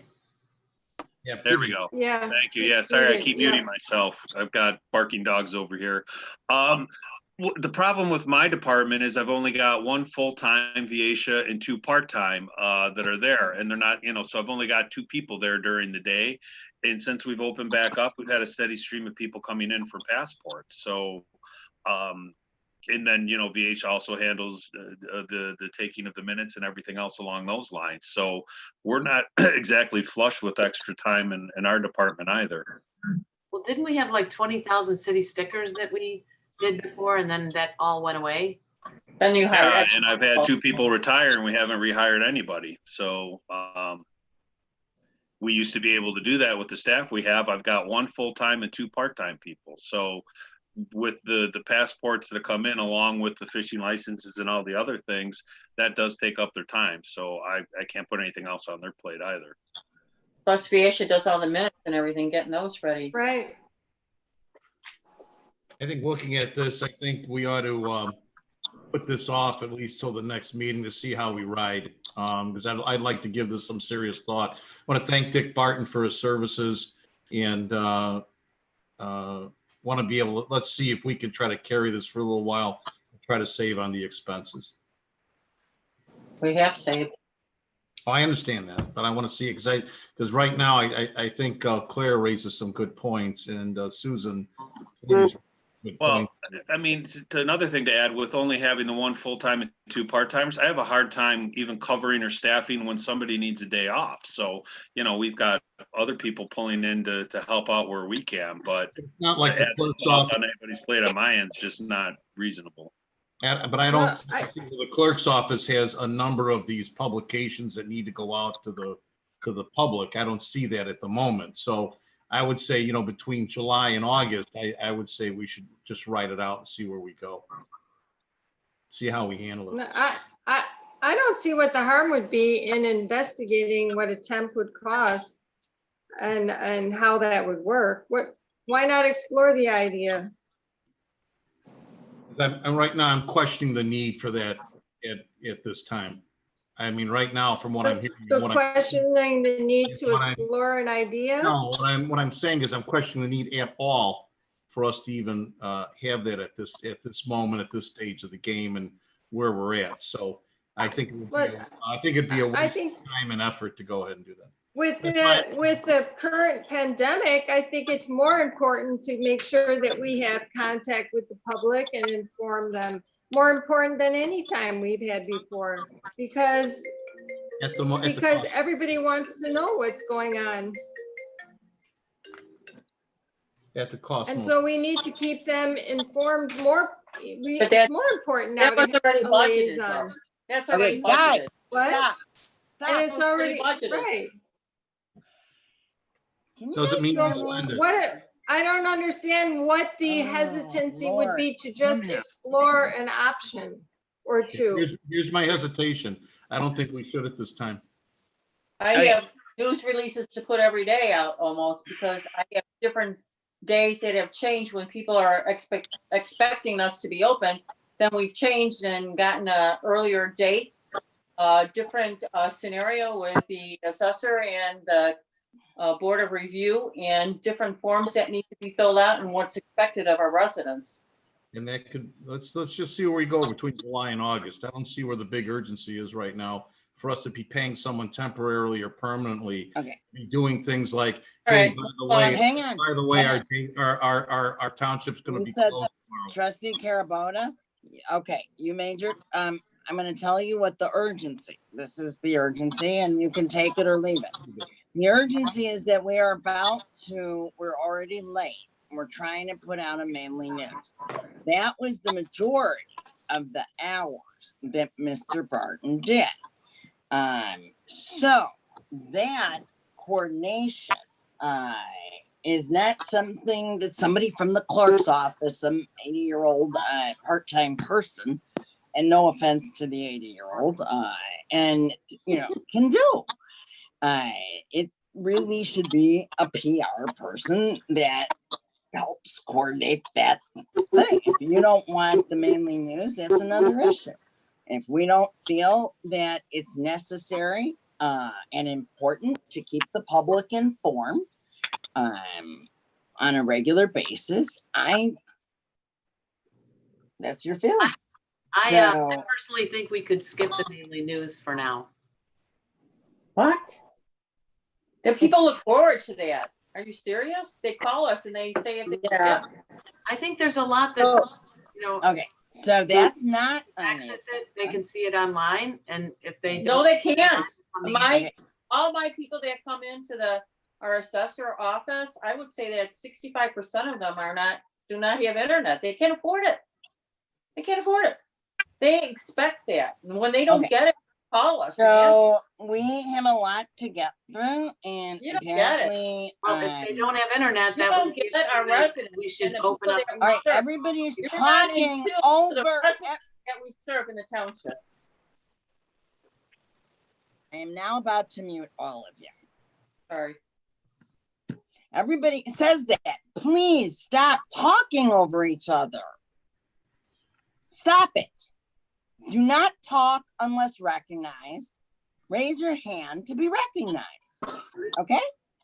These are simple rules. I promise. Thank you. I'm not just talking to you. I'm talking to everybody. Administrator Berman. Oh, were you just scratching your nose? I was just scratching my nose. I do also want to state though, a lot of the, just to add, a lot of the seniors do rely on the news also from the Mainly News. They don't have a computer. And we do also, not saying we ask everyone that comes into the building, but we do ask a lot of people when they come in for services where they've heard about, if they say sometimes it's their first time in the building or they didn't know we had the service, we do ask where they heard about our services. And a lot of them do say our newsletter. So I mean, maybe in the future we could talk about cutting it down or not doing it quarterly, but I don't know that we definitely want to halt it. We do have a lot of people that do get their information from that. We're definitely not halting it for the August issue because we're in the middle of a pandemic and that's not fair to our residents. If you, like, as I said. Okay, may I be recognized? If it's not repetitive of something previously said, Trustee Smith. It is not repetitive, I promise. I actually was referring to not mainly news, so I want to be corrected. I think we could cut some things down, but I was referring to just our newsletter in general. So not for mainstreamers. I'm not referring to mainstreamers. I'm just referring to. What? You're not referring to the mainstreamers, is it? No, I'm referring to Mainly News. Okay. Do you know what that is? Do I Mainly know? News, you're about to have. You asked to be recognized, as I recall. So Trustee Sweeney, you're actually, I thought, the person writing the next article. Referring to I could the be wrong. Then, pardon me, I didn't hear you. I thought you were the person writing the next trustee corner, but I could be wrong. It's Kim. It's Kim. Oh, sorry. Right. It was my turn actually for summer, but that's what I had done last year, but I hadn't heard from. No, I go in Okay, the same guys. order. I go in the same order. Okay, we're not having that discussion right now. This was a discussion. Clearly, the answer is you want me to do nothing. So I will do nothing to replace or pursue looking for a potential very minimal part-time replacement at this time. All right, next order of business is a discussion and vote to hire Kelly Stonich at $29 an hour part-time for HR benefit payroll administration, 16 hours a week max, no benefits. There's an analysis in your board packet. This would not begin until September 18th. When on this agenda, because by August it will be too late. I mean, Okay. the August meeting. So Are you I would looking make for a that motion? I made the motion. Is there a second? Having a Second. motion and a second. Now it is open for discussion.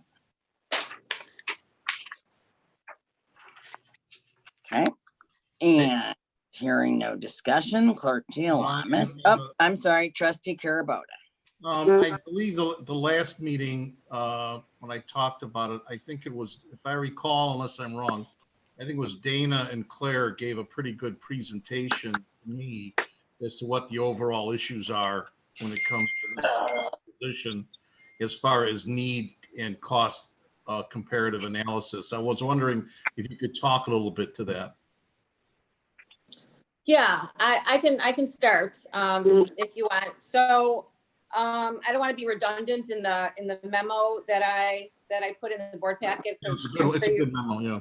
That's what I was Yeah, I'm sure you read it, but just to kind of reiterate, and Kelly's joining us, of course. So I can't say enough good things about Kelly, but an example maybe of some of the duties that not only she does now, but some of the duties that she would do in the near future are administrating pay and benefits, enforcing company policies, hiring of staff, conducting and acquiring background checks, implementing new hire orientation, maintaining compliance with federal and state, local laws and regulations. And these are things that Kelly has a background in, she went to school for, she has previous employment in, and these are things that are not the background of anyone else in administration. So these are very valuable to us that we are not well versed in. She's extremely well versed. She's very quick. She's a team player. The other thing that we really like about Kelly is she's willing to pick up other duties and be cross-trained. And what I like about cross-training is I don't think it's great when one person in the building knows something. And Dorothy's great at her job, but God forbid she gets sick or she takes a vacation.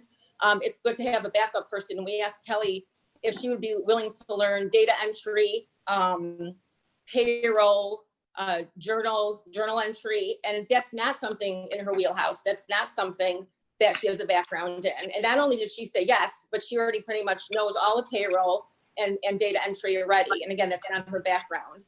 So I just like that she was willing to take that on. So I just think that she would be a good fit to our team. She already is a good fit to our team. And I think it would be a loss if she left the township. So I hope you consider her to keep her on. Last time we talked, and I thought we had, Trustee Sweeney, would you like to be recognized? I apologize for that. Dana, refresh my memory, but I thought we did hire her on for 3 months because it couldn't be 2, right? Which would extend 4 months. It couldn't be, it was September 19th. September, right? Okay. Yeah. We're talking That's what about, I said. This wouldn't be effective till September 19th. right? Up until September 19th, Kelly will still be at her regular 10 to 12 hours. All right. But And so is the reason why it jumped, because you said 10 to 12 what last is meeting. going on? So is the reason why it jumped to 16 because she's being cross-trained, or is there some other reason? I'm sorry, I didn't hear what you said.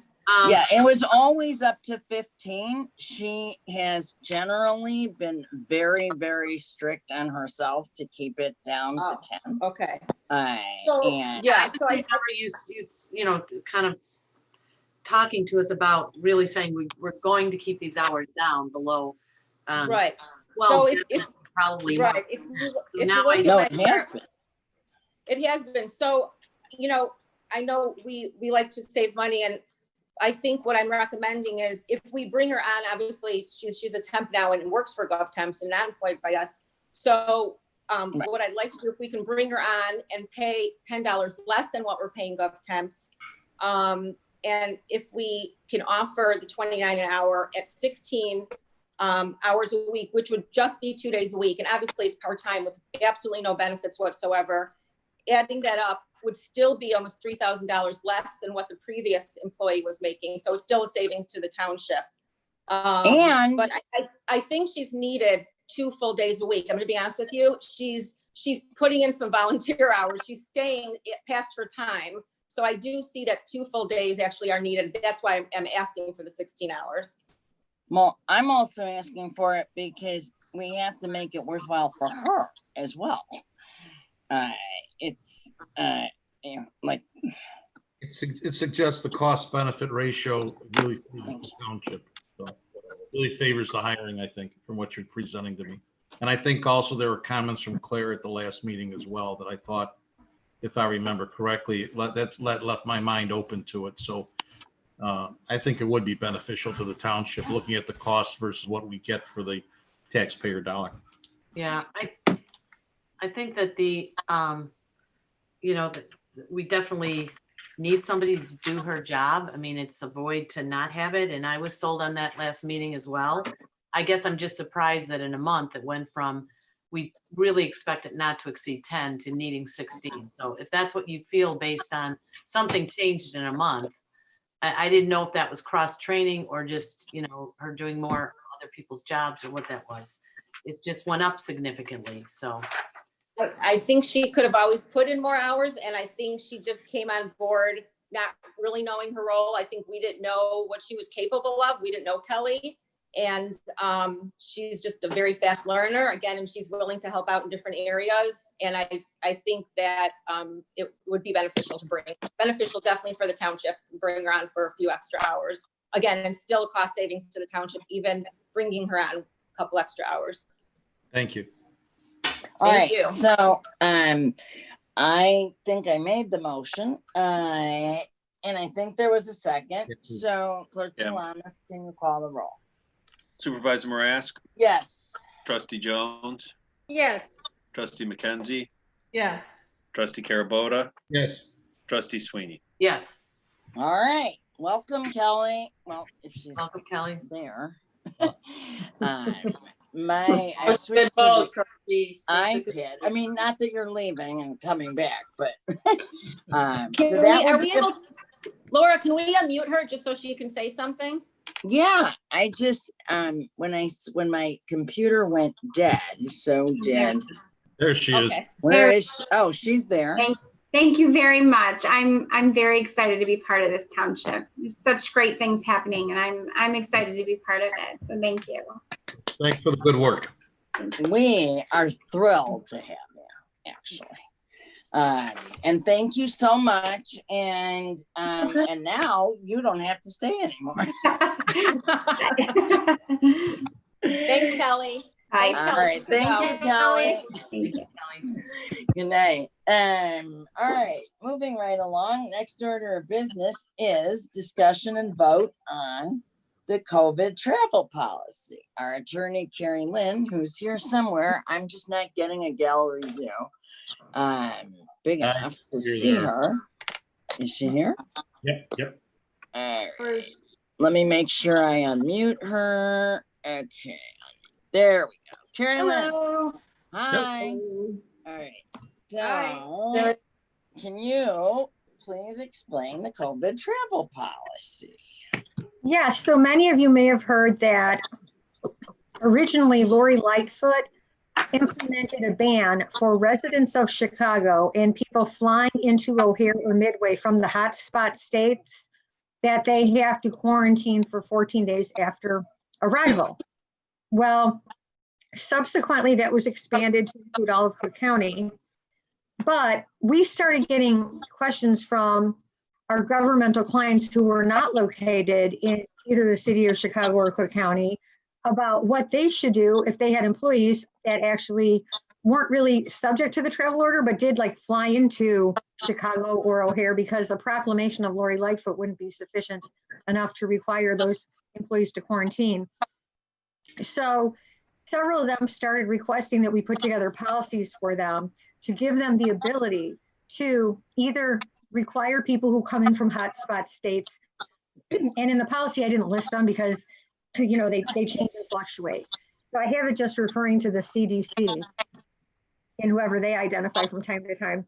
But they requested policies just to have the flexibility to either require people to quarantine upon their arrival back in town or require them to be tested. And obviously this is something that the township would need to watch on an employee like situation by situation basis. But I know I did have another township where they had someone coming in from Florida, and they had it was a small township and all of their employees were immune compromised. So they wanted a policy on the books to require employees to quarantine if it came up. So we drafted this policy with the thought that the township would have the greatest flexibility in deciding what to do depending on what the employee conditions were.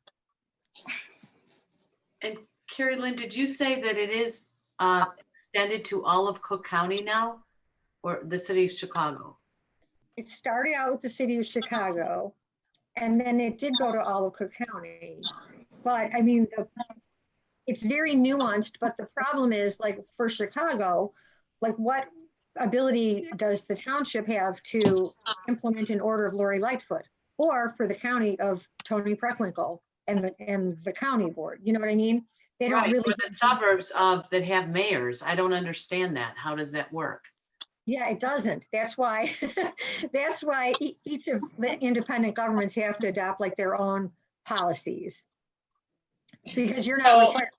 You know, So are we gonna ask our employees if they're going away to Florida, California, or Texas on their vacation? Are we gonna ask them that, or, I mean? Yes, we are. You So give if them they're the policy. and they're traveling, we're gonna ask them where they're going. Well, I don't think that's a big burden if we want to keep the rest of the township safe and the rest of the staff safe. We put all these safety measures into place. So if they travel to Florida, I So when they come don't back, know that other people at the township want to be exposed to them the next day. That they I mean, if they come back, are they gonna have to do 2 weeks of quarantine in their homes? Policy addresses that very well. The policy leaves that up to the township, Carrie Lynn, if I'm correct. And it's a very nice one-page document. It's very straight and to the point. Correct. And So yeah, we're it's spending up to the thousands of dollars. discretion of, yes, that is. As Laura's saying, we're spending thousands of dollars on plastic everywhere and protections everywhere. Definitely something, I think Carrie Lynn is right on the money with this one. Absolutely. And I agree. And when I found out from her that really it's municipality by municipality, we're not prohibiting anybody taking vacation. It's not something HIPAA related where you go to, and obviously it's what's the word I'm looking for? On the honor system. And I don't think that people going on vacation would want to endanger their fellow employees. So I think that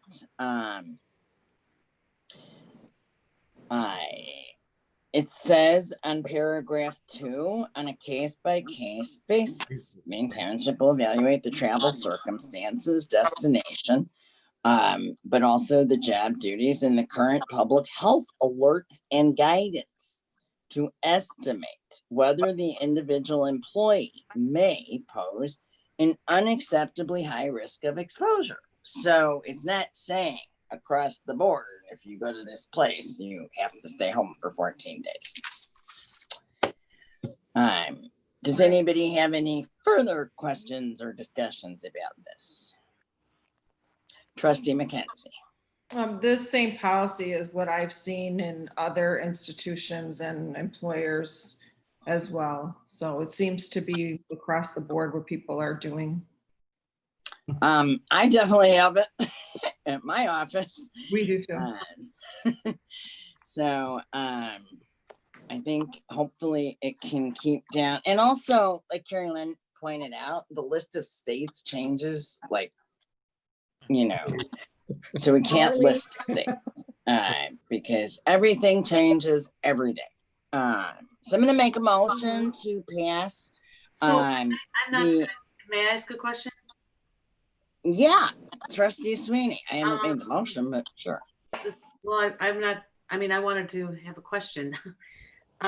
So I guess what I'm wondering is, I wonder if it should be, who makes the decision, or is that what you're suggesting it would be supervised? Because it says in extreme cases, an inability of the employee to maintain.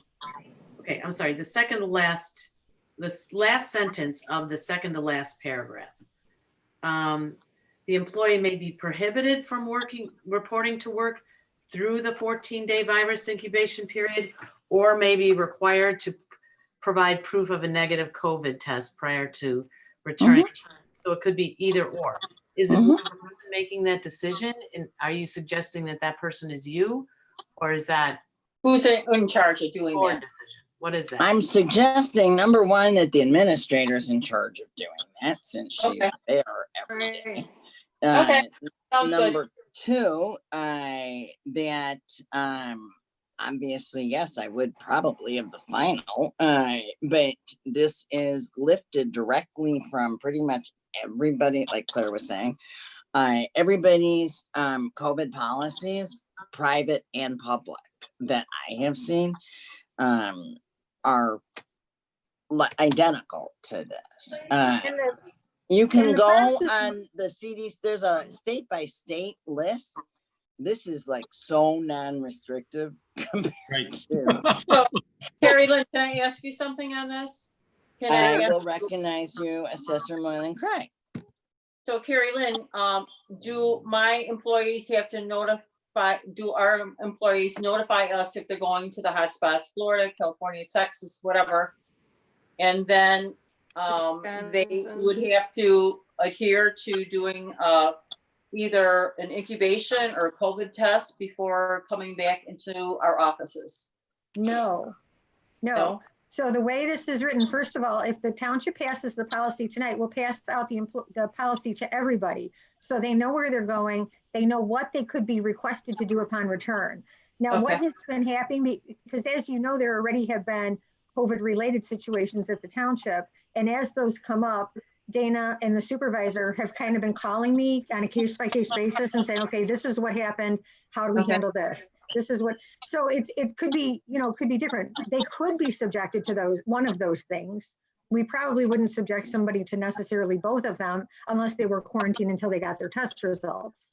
But it's not necessarily, I mean, they might be going to Florida now, and when they get back, Florida might be off the watch list. Okay, but are they mandated to tell us where they're going on their vacation? I mean, so we kind of know? Yeah, I mean, that's the new reality of what is happening in the world these days. Yep.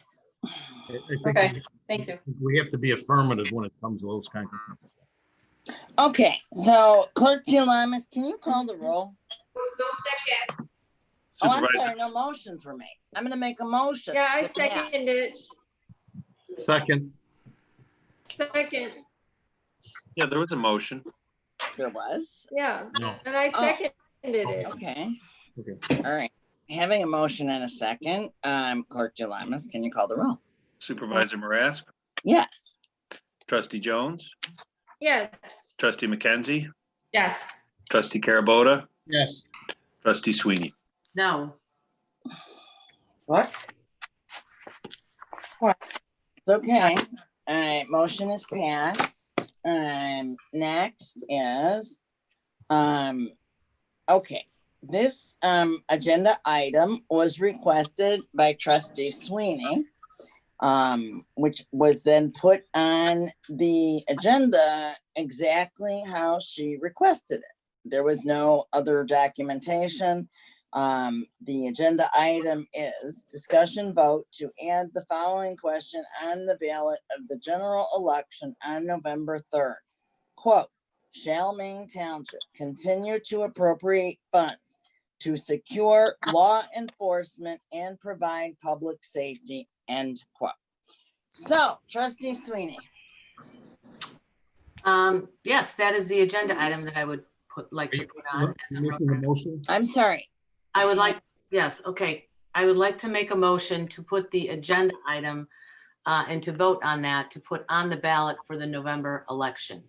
I would What are second. we, hang on a second. What exactly are we, what is this encompassing? What is this about? We got a motion and a second, so. Yeah, no, I'm asking what it is. Just the way Laura read it. Okay. That's second, just the No, way. I got that. So Okay. are you, we Well, have some. I'm asking because if that's what you want to know, is this the discussion part? Yeah. Okay. I mean, the fact of the matter is we've seen many demonstrations and protests over the last several months, basically since the start of, or during this COVID, and locally here as well. And some people advocating to defund the police. And I think we know this hasn't been going away. I personally back the funding of police. And I would hope that the residents of Maine Township would vote or would show strong support for the continuation of the funding for police as well. But I think an advisory question on the ballot would allow for residents to weigh in, and it would be informative. You first of all put binding, which we have no power to do over Cook County. It would be Well, advisory. no, but that is, hang on, that is what your request was, actually a binding. No, I did not request a binding. You actually did, but so now you're saying. No, I did not request a binding. I know that this is not binding. Okay, and what power hang on, tell me what power and what citation we have to have an advisory question with respect to Cook County Police. No, Laura, that we have the sheriffs, not Cook County. Okay, Yeah, well, that is Cook County. Okay, so that's Cook County. Well, the Cook County Sheriff is the Cook County They are the police. So we have residents that obviously have seen signs, and it's been in Park Ridge that say defund police.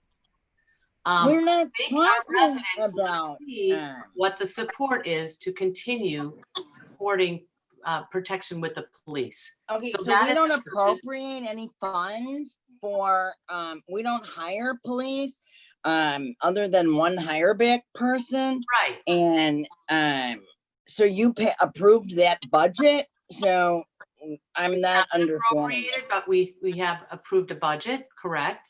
Uh-huh, right, and we have a contract, so, a contract that I'm sure you've read about the hire back that is in effect until June of 2021, which can be terminated with 30 days notice on either side. There's no need for a referendum that we'd have no power to do. Don't you think people would want, let's put the, let's settle what seems to be out What there are we settling? right now? No, hang on, I'm not done. Weigh in. I'm not, Do you people. not want to see people have a voice and a Not vote? in, no, not, wait, hang on. This is the unincorporated. The only people that we have police for are the unincorporated area of Cook County. So if you are saying that you want a referendum to defund the unincorporated, which is vastly made up of minority and low income. No, that is not what I'm saying. Well, but we have no, hang on, I'm not done. Well, I We just have have to no stop you because I control do not over want the it to park. be funded. We have no control over the Park Ridge Police Department. We have no control over the Des Plaines Police Department. We have no control over any other police department.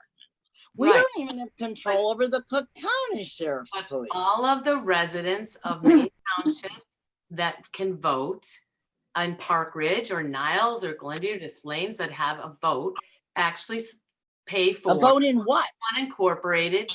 They pay for the unincorporated area of Cook County, which is what we're talking about, that we provide. No, I'm sorry. I think we're protection mixing for. things up there.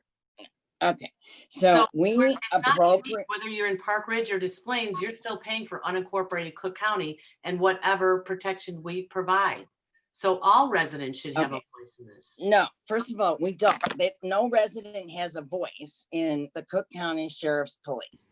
The hire back. They do in Maine Township government, or they should. Okay, the hire back program was actually started in order to give crime-ridden areas one extra police officer. And we have, I think, a $5 million budget or so. And so you're wanting an advisor, the cost of an advisory referendum to go on the November 3rd ballot. I just want to make sure I'm understanding this correctly. To put the question on of whether or not to defund, not allow the unincorporated area, the only area we have any control over. I see your hand, Dame. You're next. The only area that we have any control over to weigh in on whether or not they want to be protected. I'm not asking to defund. Let's be clear. I stated it the way it's stated. Shall Maine Township defunding appropriate funds to secure law enforcement and provide public safety. I am Okay, this is not something that I'm going to say it one more time, and then I know Trustee Carabota wants to weigh in, and I think our attorney has something to say about our power to do this or lack thereof. If you are wanting to get rid of the hire back program, that's literally the only thing we appropriate. So that's the only thing this could be applicable to. And that hire back contract is signed by the elected officials of Cook County and the sheriff of Cook County, as well as, and all it requires is 30-day notice. If that is something that the board is interested in actually saying that they want to get rid of it. So it seems we want to give people the right to participate in a election. Except it's not Okay, so you're Except really the referendum question or It not. isn't a referendum question. Why isn't it? Well, that's where I'm going to defer to our attorney, but I think Trustee Carabota wanted to say something very anxiously. We're the government that we tout ourselves every meeting as being closest to the people.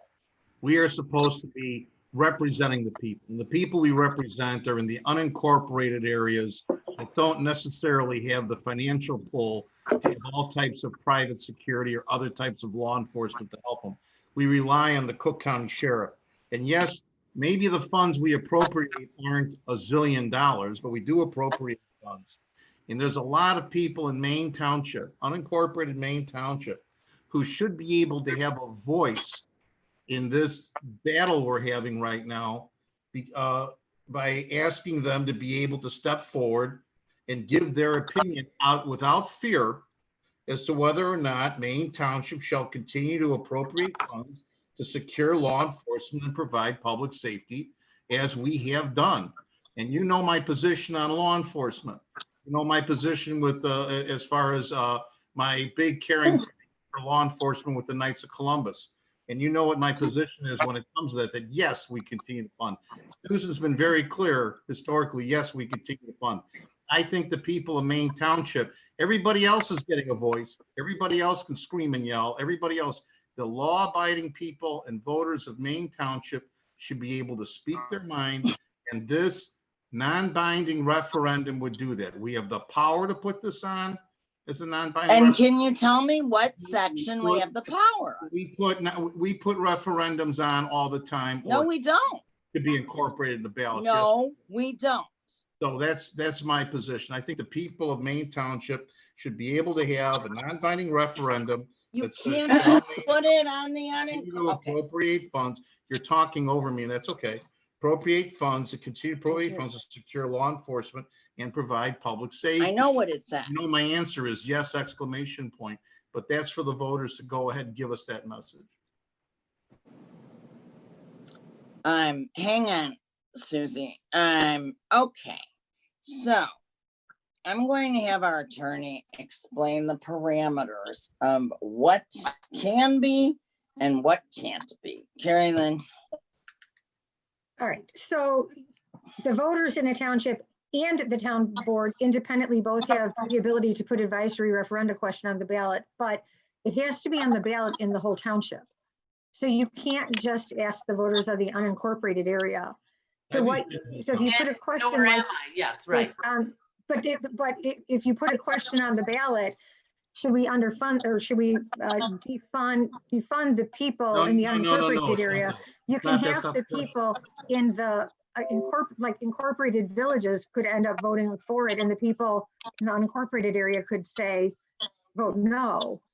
So we all fund, each community funds the unincorporated areas. So Park Ridge, Des Plaines, Niles, Glenview, we all fund the unincorporated. Right, but you can, so they should have a vote. Those voters, why would you not want to have those voters have a? Because we're, all right. You have a situation where those voters have police departments if they're in incorporated municipalities, right? Right. So they could vote no, they don't want to spend any money for the unincorporated areas to be policed. And you have more people in incorporated areas than unincorporated areas in the township. So the people in incorporated areas can vote to fund their police departments, defund the unincorporated, and they could have the majority in a referendum like that. But you can put it on the ballot. It's just Mr. Carabota was saying, we want to pull the unincorporated residents. You could have 100% of the unincorporated residents saying they want it, and the referendum still fail because of the people in the incorporated areas. Or vice versa. Right. So it's inherently really affecting the low income, low you're wanting to ask a question that isn't a real question. That really is like possibly one of the most deceptive questions. So why is it deceptive? Very deceptive, because the only funds that are appropriated are for the unincorporated area. Right. That's it. And all residents appropriate. No, that's it. 10 cents on the dollar with that? And it's $40,000. That's it. So it looks, in my opinion, I will never, ever before this, it looks racist to me. It looks like we got I'm not saying you are. I didn't say that. I said this question can absolutely look that way. You're asking a bunch of incorporated cities to vote on police protection for the most vulnerable, the people that it's our job. And hopefully they will say yes, they want it. How do you know that? Oh, come on.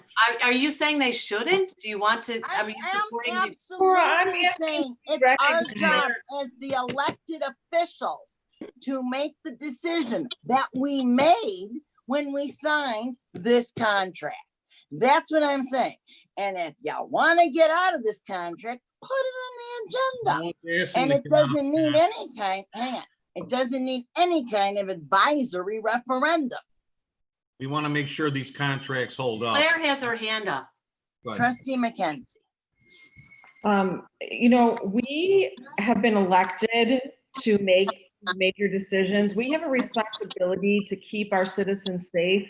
And, you know, Park Ridge, Des Plaines, all the municipalities have their own police departments, but the unincorporated area doesn't. And we've chosen to use the county sheriff's department to police those areas. We've chosen that.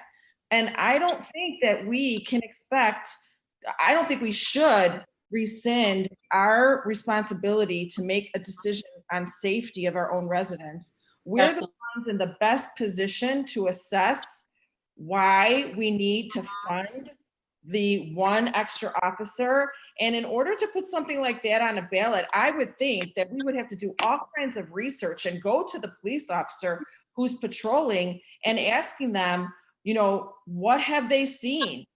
And, you know, we would have to have a reason to put something like that on the ballot. I mean, do you have some kind of evidence that they're just twiddling their thumbs or there's no crime? Or, I mean, we don't have. I have reason to believe that they're demonstrating and hang on.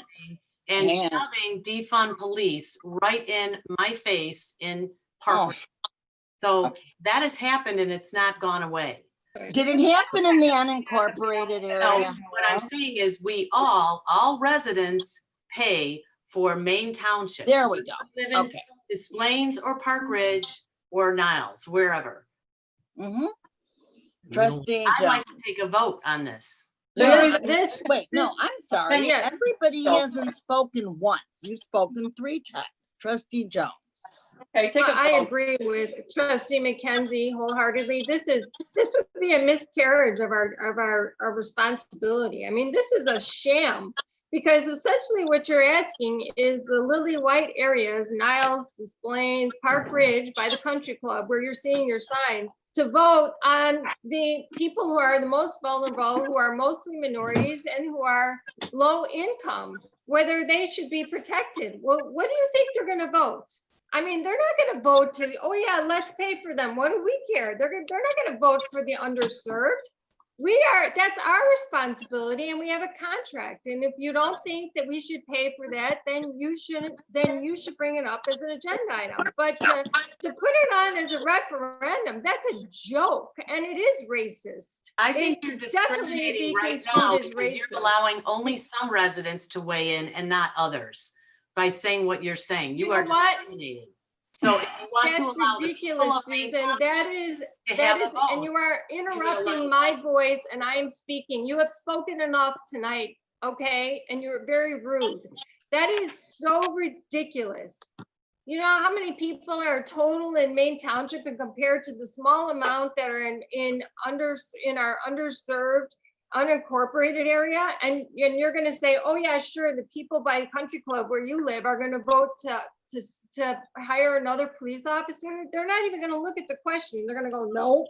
I mean, it's ridiculous. And then our people who have had gang problems before, who have had MS-13, who have had issues with drug busts and stuff there, they, you know, they're going to be once again out of luck because they're not wealthy and they're a minority. And that's just ridiculous. I absolutely would not support this. If you don't like it, put it on an agenda so that it could be taken up as a contractual item like it should be. Well, and it is a contractual item. Trustee Sweeney, you've had two turns at this, and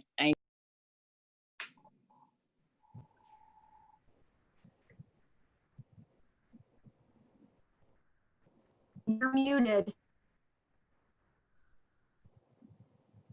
Laura, you're muted. Laura, you're muted. I just don't see the people saying no to the people of town. You can't mute me. I don't see them saying no to them.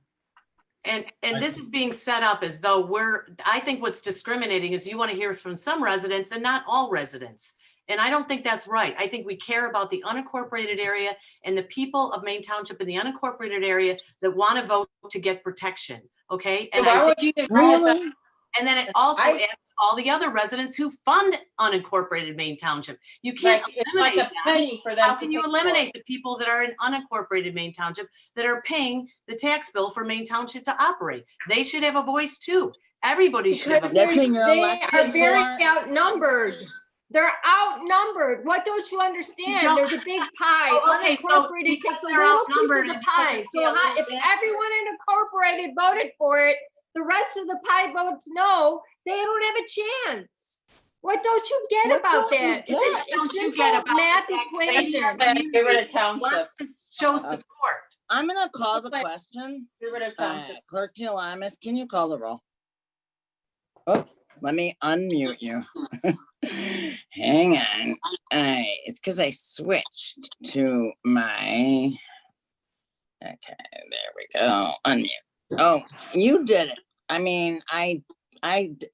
Yep. Okay, there we go. I'm good. Supervisor Marask. Absolutely 100% no. 110. Yeah. Trustee Jones. No, this is the most ridiculous, backhanded, I don't even know what you're thinking, motion. It's a waste of our time and absolutely not. Absolutely not. Trustee McKenzie. My vote is no, but I do think that it can be an agenda item. And if we want to do the research and get the data on, you know, what is being done and what the police officers are saying that are patrolling and what the crime rate was when we initially entered into this contract and what the stats are all along. I mean, I don't feel comfortable just putting something like this on a ballot without a lot of empirical data. I mean, this is the safety of a lot of people. They rely on this police protection. So my vote is no. Trustee Carabota. The people of Niles and Rosemont and Des Plaines and Park Ridge to say that they would go ahead and vote to defund the police protection for the unincorporated because it saves them a buck is really very insulting. I think this proposal gets ahead of the question that's being a result of total bullying, where these people can go ahead and voice their opinion without being bullied and scared and people throwing at them and screaming at them, and their voice can be heard by our township. And I believe in my heart of hearts that these people would vote yes, that we continue to fund and we get ahead of this problem as a non-binding referendum. That's why you're voting in. Okay, so it's the motion has failed. My Trustee Sweeney. My vote is, I want to give a vote here, if you don't mind. My vote. I think you voted yes. Dave has voted.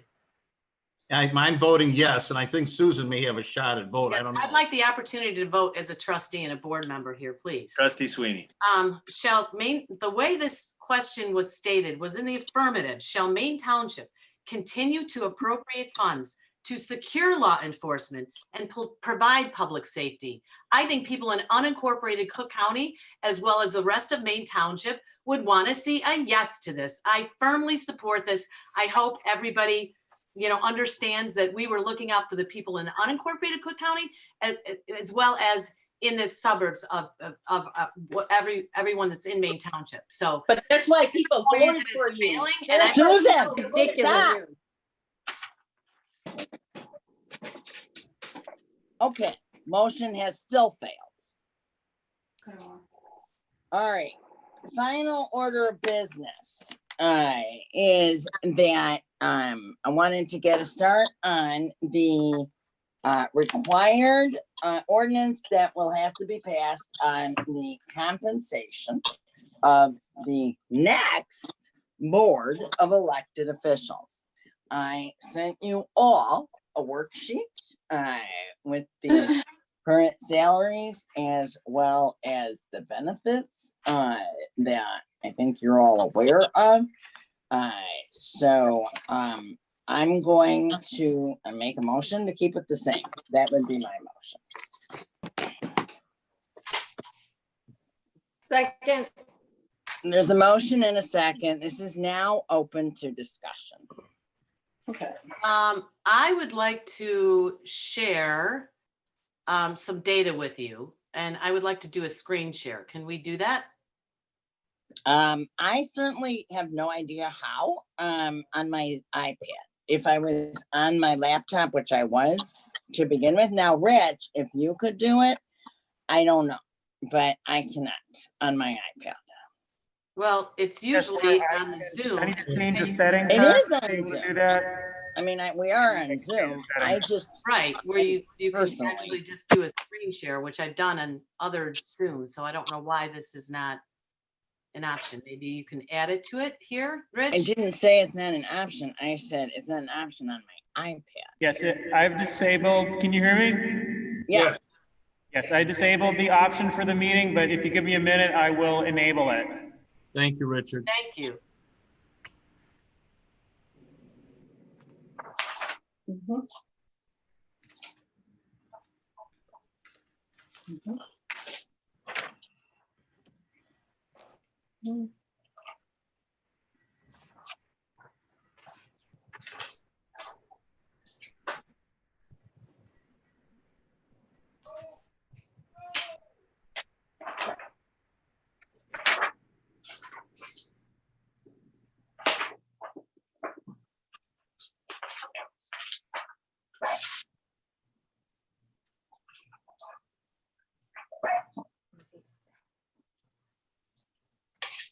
All right, Susan, I enabled the option in the settings. Go ahead and try. I'm not sure if it'll work because the meeting's already in progress, but see if you have that functionality there. Okay. I don't see it. I only have a choice of participants, reaction, choosing my virtual background, video settings. Okay, yeah, it probably is not going to work because the meeting. Oh, video settings. I'm doing screen share. Yeah, do you have that option? Okay. So I've got screen share up here. Can you see this? No. No.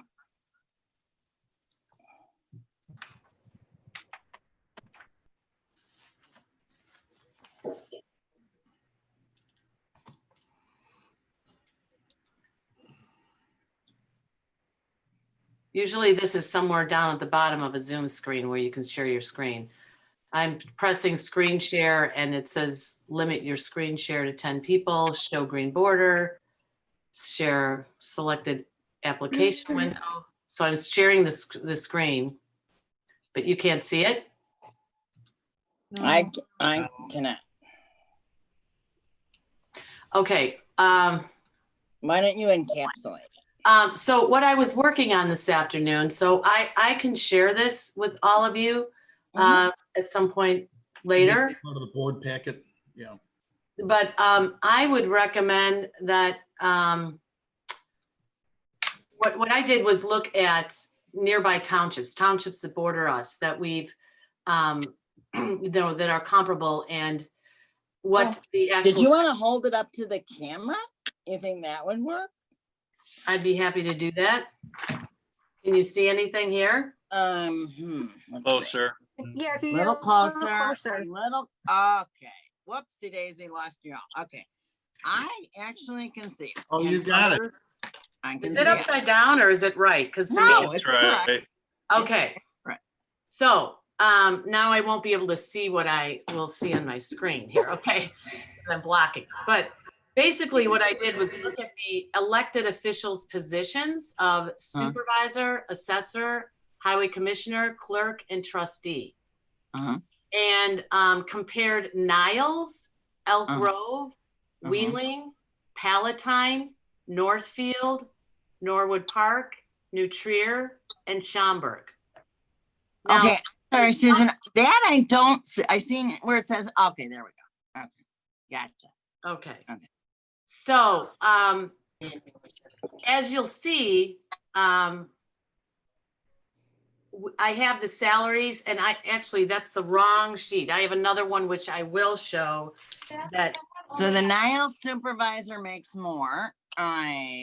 According I to noticed you left out Rosemont, who is part of Maine Township. There's one precinct.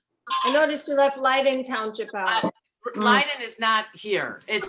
Look at, do you really want to include Leiden? Leiden's not here. It's neighboring to us. And Part of we Park have Ridge four is in Leiden agents. Township. Okay, it is, look at it's the highest paid in the country. Well, but you left it out. So there's a if you really want to include that, that's really an outlier. All right, can you hold it up so we can see? Yes. So you did Niles, which, okay, move it a little. Oh, all right. So their supervisor makes more. Elk Grove has half the population. We don't. Wheeling supervisor makes way more. Palatine makes way less. Northfield makes way more. This is basically all over the map. Right. I'm sorry. What are we trying to assimilate? So when I looked at the average, and I thought I had hold on, let me put this down. So,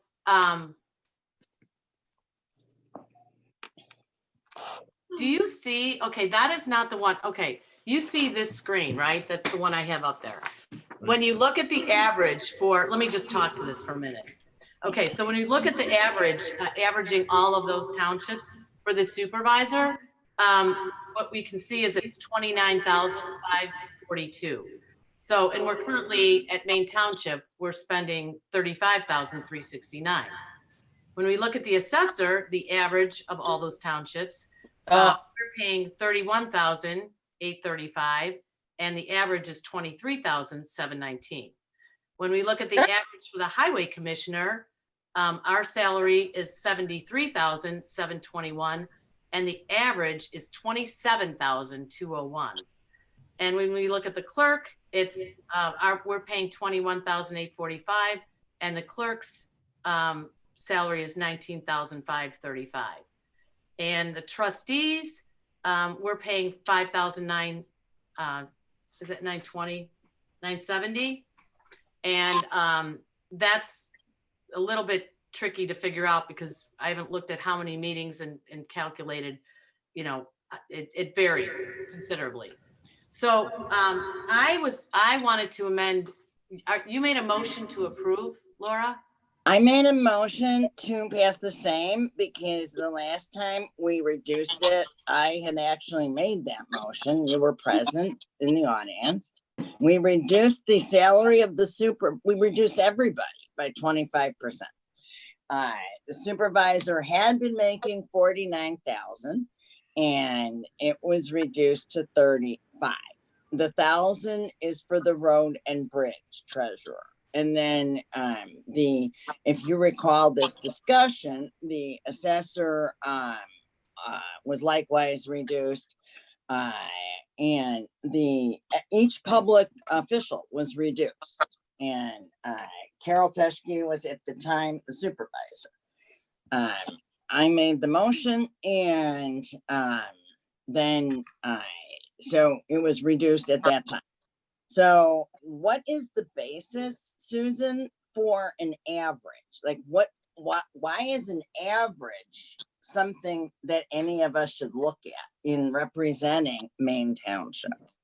So what I would like to do is move to amend your motion to amend the salaries to the following amounts: to the supervisor for 30,000, the assessor for 25,000, the highway commissioner to 35,000. Hang on, go slower. Supervisor 30, assessor 25, uh-huh, highway commissioner 35. 35? 35,000. 35? Yes. And then continue. The clerk 20,000 and trustee 5,000. And in that, I would also want to allow participation in healthcare with no match of township contribution. Because when I looked at this, there were a lot of people that had no healthcare, and the township contribution, as we know it now, is 95%.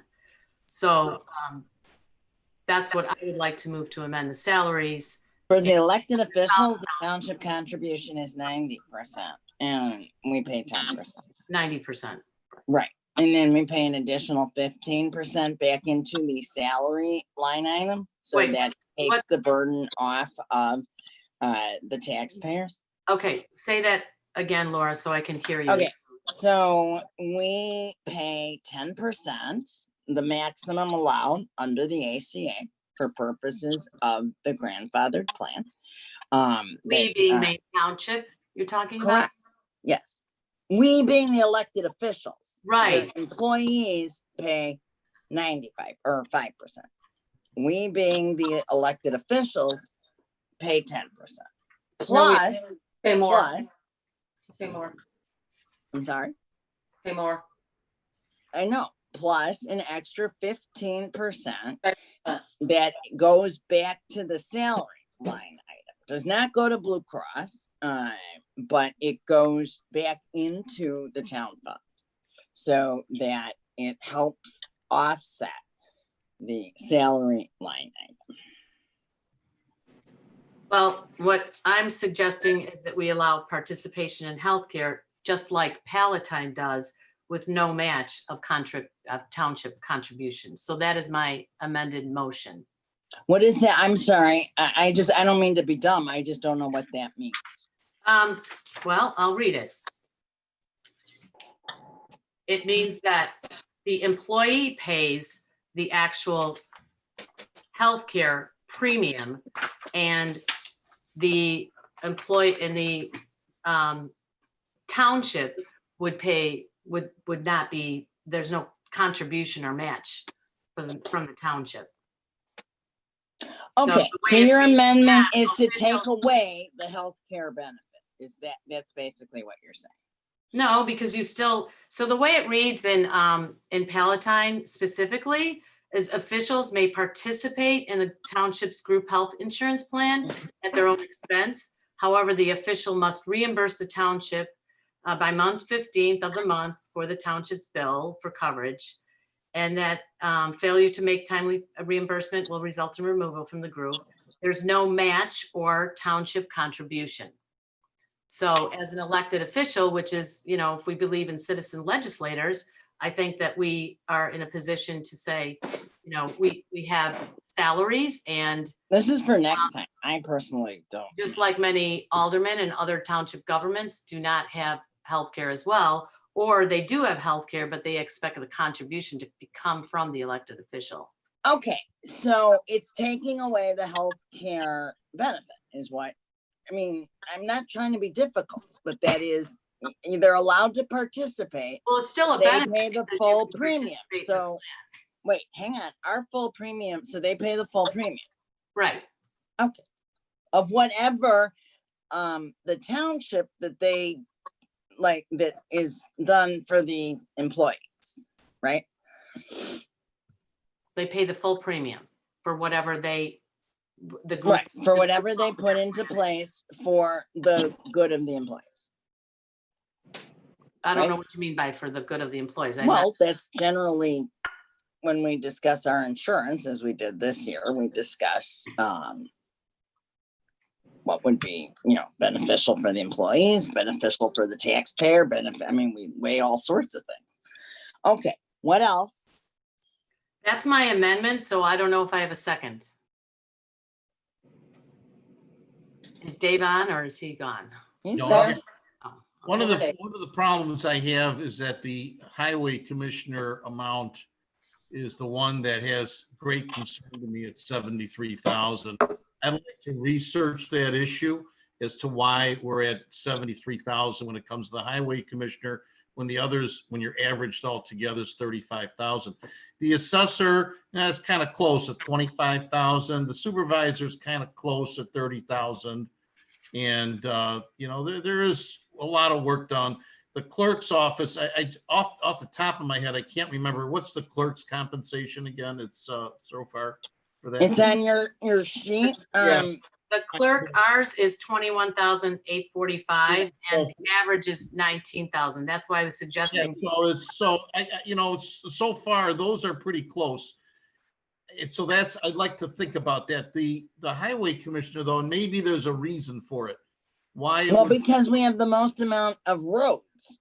We have way more roads. If we're talking 20 miles versus 12 miles versus 15 miles. Well, we are actually. But usually well, we have 12 miles, but we don't. We have 15 miles. And also the highway commissioner, unlike the rest of the elected officials, is a full-time position. Mine is full-time. I'm sorry? I think I understand, but but it's for us to decide as a board whether we really want it to be full-time as well. Okay, but you can't average. Oh shit! I lost the board meeting. Hang on. You're here. You're talking about my position? No, she's not. She's talking about The highway. board decides and sets the We're talking salary. about the highway, right? And I think, the issue is that as elected officials, which are not, quote, the same as employees. But the other highway commissioners you're comparing to are part-time. That's what I'm trying to explain to Dave is why this average thing for highway commissioner, for anybody, doesn't really make sense. People are outsourcing highway commissioner jobs right now. Well, that may be the case. Yeah, right. So, there's different choices. Then you're going to pay a full. Okay, hang on. Okay, I'm not finished. In Wheeling, they no longer have the highway commissioner, as you know. Okay. We're not. Well, I'm just saying, like that's why some of these salaries are so much lower. 15,000 in Elk Grove, 20,000 in Palatine. Did you ask Wheeling how much they pay to contract it out? 17,000. 17,000. No, I'm sorry. My question was. It depends on how many miles. Wheeling contracted their. How much does Wheeling pay to outsource it out? They got rid of the roads. Nobody was doing the roads. They now want legislation to get it back. So, same with Northfield. The people that took away their highway departments, so then you're paying your foreman, who gets overtime, by the way, and all of those types of benefits that the elected official does not. There needs to be a cost study that's actually more beneficial. And I do want to point out, in terms of the highway commissioner, because Trustee Carabody had a question about it, that again, in 2017, it was reduced, and actually Wally's, he had been appointed as an interim, and it was reduced from 98 to 76, I think it was, right? Voluntarily. I'm sorry, 93 to 73. To 73 was 90. 73, right, voluntarily, on Wally's request. Trustee Jones. I think you also have to consider how many miles of road all these townships have to maintain. And Maine Township, comparatively speaking, has quite a bit more, if I'm not mistaken. We can update that, but they vary. So. Right, they vary. That's my point. Right. They do. But That's the point what- is that we have a lot more roads, which is why it's a full-time job. But the highway goes for grants and everything too, to help our streets and our areas, and I mean, secure grants, and I mean, come on. But we used to get a lot of grants. I agree. I don't know that we have recently. Well, that's because CDB or CBG wasn't doing them, but trustee or highway commissioner Kazmerchik, I don't know if he's still there. I'm getting too clear in one sec. He's been a part of all these meetings we've had with the Maine Township Metropolitan Water Reclamation District, where they want to just service the residents of Lake Marianne and not the residents that Robin Drive, Lutheran General, and we're having a big discussion about this. You'll hear about it in August, and any meeting that I arrange with Mr. Krasner is going to include Highway Commissioner Kazmerchik. So what does it have to do with grants? Are you saying he's? So my point is, he does now has started going out because the grants just weren't available. They stopped it. They stopped that program. See, I can't remember. It was community. Doreen, are you there? Community block grants. What did she ask? I asked if the community block grants, is that what it was called? CBG? Yeah, right. Community development grant. Right. Okay. So those had been stopped for a period of time. When Provenzano was the highway commissioner, he, I think we were able to get over $100,000 of grants. They stopped that program. Now, is Wally still there? No. Okay. From my understanding of talking to Wally during these meetings, that's what I was getting at the water reclamation that we've had. Those kinds of grants have been starting up again because we've been discussing them in terms of trying to help the Lutheran General and the Robin Drive people. I think Trustee McKenzie had her hand up. I only had the one sheet that Laura, you had provided in the packet. I don't have Susan's data, and I know that you're trying to share it, but I couldn't read it that fast. I motion, if that's the correct term, I would like to table this so that I can look at Susan's data. I would ask that we be provided with all the townships, including Rosemont and Leiden, so that we have all of the data and understand what everybody is being paid and for what purpose. I mean, if we have a full-time highway person and nobody else does, I'd like to know that.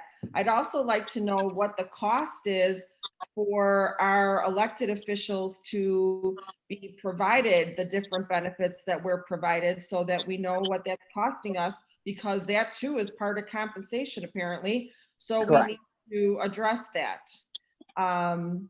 Okay, Dana, can you help us with that information?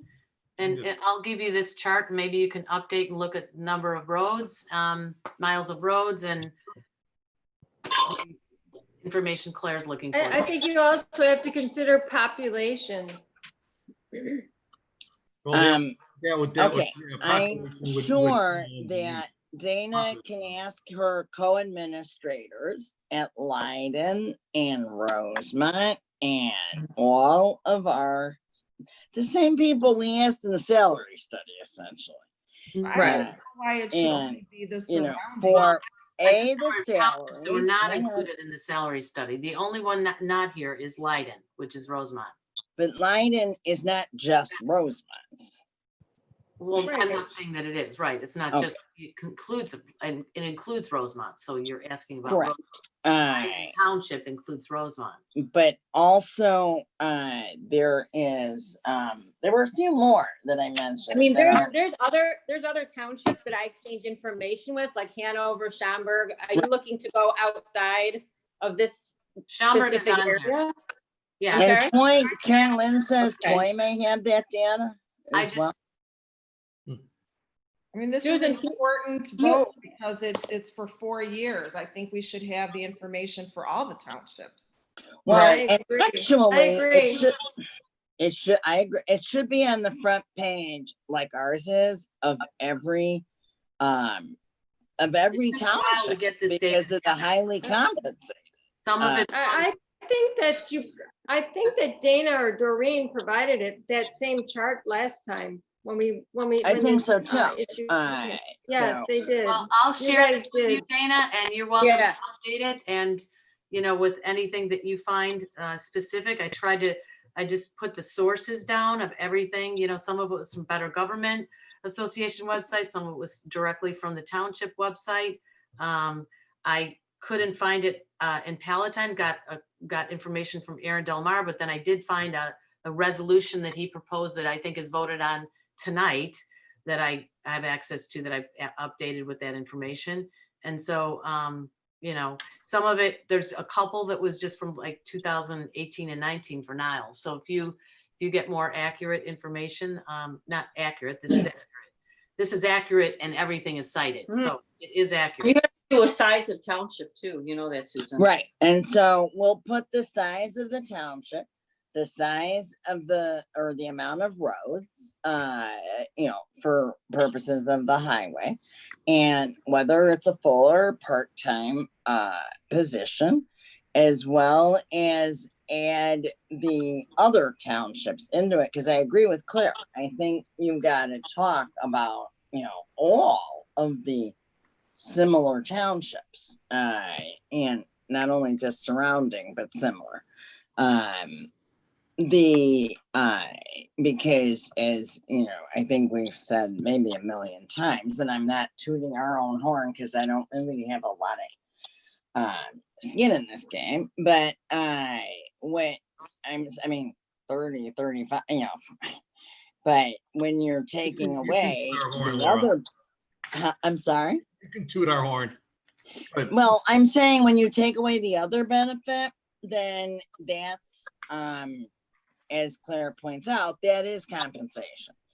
So that essentially cuts it in half for, I think, any elected official that does avail themselves of the health insurance. And I've been more than straightforward that I do. But if I didn't have that option and I were to be running, that's probably the most expensive Cobra in America, so it just has to be looked at in terms of, and the taxpayers, we are contributing a portion. So I don't understand why you say it's the most expensive Cobra in America. It's the same health insurance plan. It's just that there wouldn't be a co-pay. Well, there wouldn't be it's really, to be quite frank, it's not an health insurance plan. Like, it isn't. You were talking about what a great plan it was for employees. Oh, no, I'm not saying that, but if okay, it is a great plan and that I voted for it, but it's cheaper to buy on the open market. And we got a really good deal because we have Catherine as our broker who grandfathered it in. So we did. It may be different next year. So, but frankly, United, Cook County offer, it's not something, I'm saying that those things have to be looked at. I agree with Trustee McKenzie and Trustee Joan. I think you really have to specify. It's not quite as simple of an amendment as you're saying. It's not like, okay, they can participate in the healthcare, but so that's not really a benefit. Susan, so are you, let's opt out. Susan, are you saying that? Actually, the way like this was written in Palatine, it says the following township officials, in addition to the compensation, will receive the following benefits. And they give 5 benefits, and that they consider this a benefit to their elected officials. That they can participate in the flexible spending account, they can participate in the 547, but there's no match. In each category, it says you can participate, but there's no township contribution. We don't match anything in a 547, and we don't match, you know, anything. And, Well, you need to FOIA that then. But there's you no, know, it is and considered a benefit. I'm not sure why Palatine is our guiding star. It doesn't have to be necessarily. There's a lot of research, you know, that you could look further. What I'm saying is this is an example of one that literally has it as a benefit, but, you know, is specifying that there's not a township contribution match. But So, what's Susan, the benefit? well, are we gonna table this? In a healthcare plan. I'm sorry, I asked, wait, what's the benefit? The benefit is to be on a group healthcare plan as opposed to not being on the group healthcare plan. Okay, So whatever the so township's healthcare these days, as Catherine will tell you, and you know, motions to table are non-debatable, so I'm gonna entertain that, obviously. But I just want to make one final point. You know, you need like literally 2 people to be on a group healthcare plan right now. So I'm just saying that might be, they call it a benefit. So anyways, you made a motion to table. Was that seconded? Second. Okay. Who So made the have a motion and a Claire did. second. I'm Who sorry. made the motion to table? Claire. I thought you did. Claire did. Trustee Oh, I'm McKenzie. sorry. You made a motion to amend. I did. Oy. You made a motion that was Trustee- seconded. I made a motion to amend. Nobody seconded it. Right. Trustee So that McKenzie made a dies. motion to So table it. we're So you need to tabling go back and the vote on the original. motion or, you know, table it. And you're Claire, are you motioning to table the original motion? Yes. Okay. Yeah. All right. So, and Kim, did you second No, that? I seconded that. No, you said- trustee Kubota did. Okay. All right. So that's the original motion. Okay. So then Although Susan, I do, you can send us that, you know, your sheets, and then we can, Susan, can you email me that, you know, tonight or in the morning, and then I'll try to fill in the blanks? Yes. Thank you. But we and need- we'll we need to get call a all roll of the call, right? other townships that we can't, that will give us the information. We have to have a roll call. Yeah, Motion to table with a second. We didn't have a roll call. I'm about to. Clerk Gialamas, can you call the roll and unmute yourself? I did not mute you. you're on mute, Pete. You're can't on mute. Richard will save us. Thank you. Yeah, it won't allow me to unmute myself. You're unmuted now. Supervisor Marask, Yes. Trustee Jones, Yes. Trustee McKenzie, Yes. Trustee Carabota, Yes. Trustee Sweeney. No. Twice.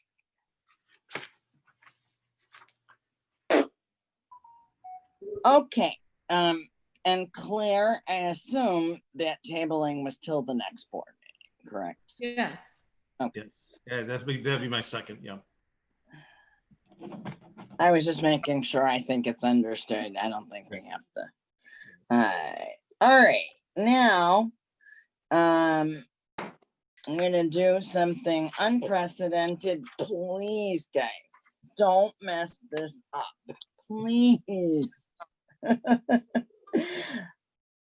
Can we all please agree to waive our official reports? Please. Yes. Yes. Yes. And Assessor Marlon Cry, you've already given yours. Clerk Yes. Galanis, you're good with what you've written? Yes. Okay. As well as Pete, you're good with what you've written? Pete? Haven't made dinner yet. Thank you. Right, Pete's not hearing Am I mute? No, there's nothing I You're have to okay with add to it. my All right. report. Yes. Excellent. So, You. as a group, we're gonna weigh our officials' reports. We have no closed session. The administrator has nothing additional to add to her report. I'm assuming. And neither does I the thought Dana had a attorney. 45-minute presentation to give right now. That's right.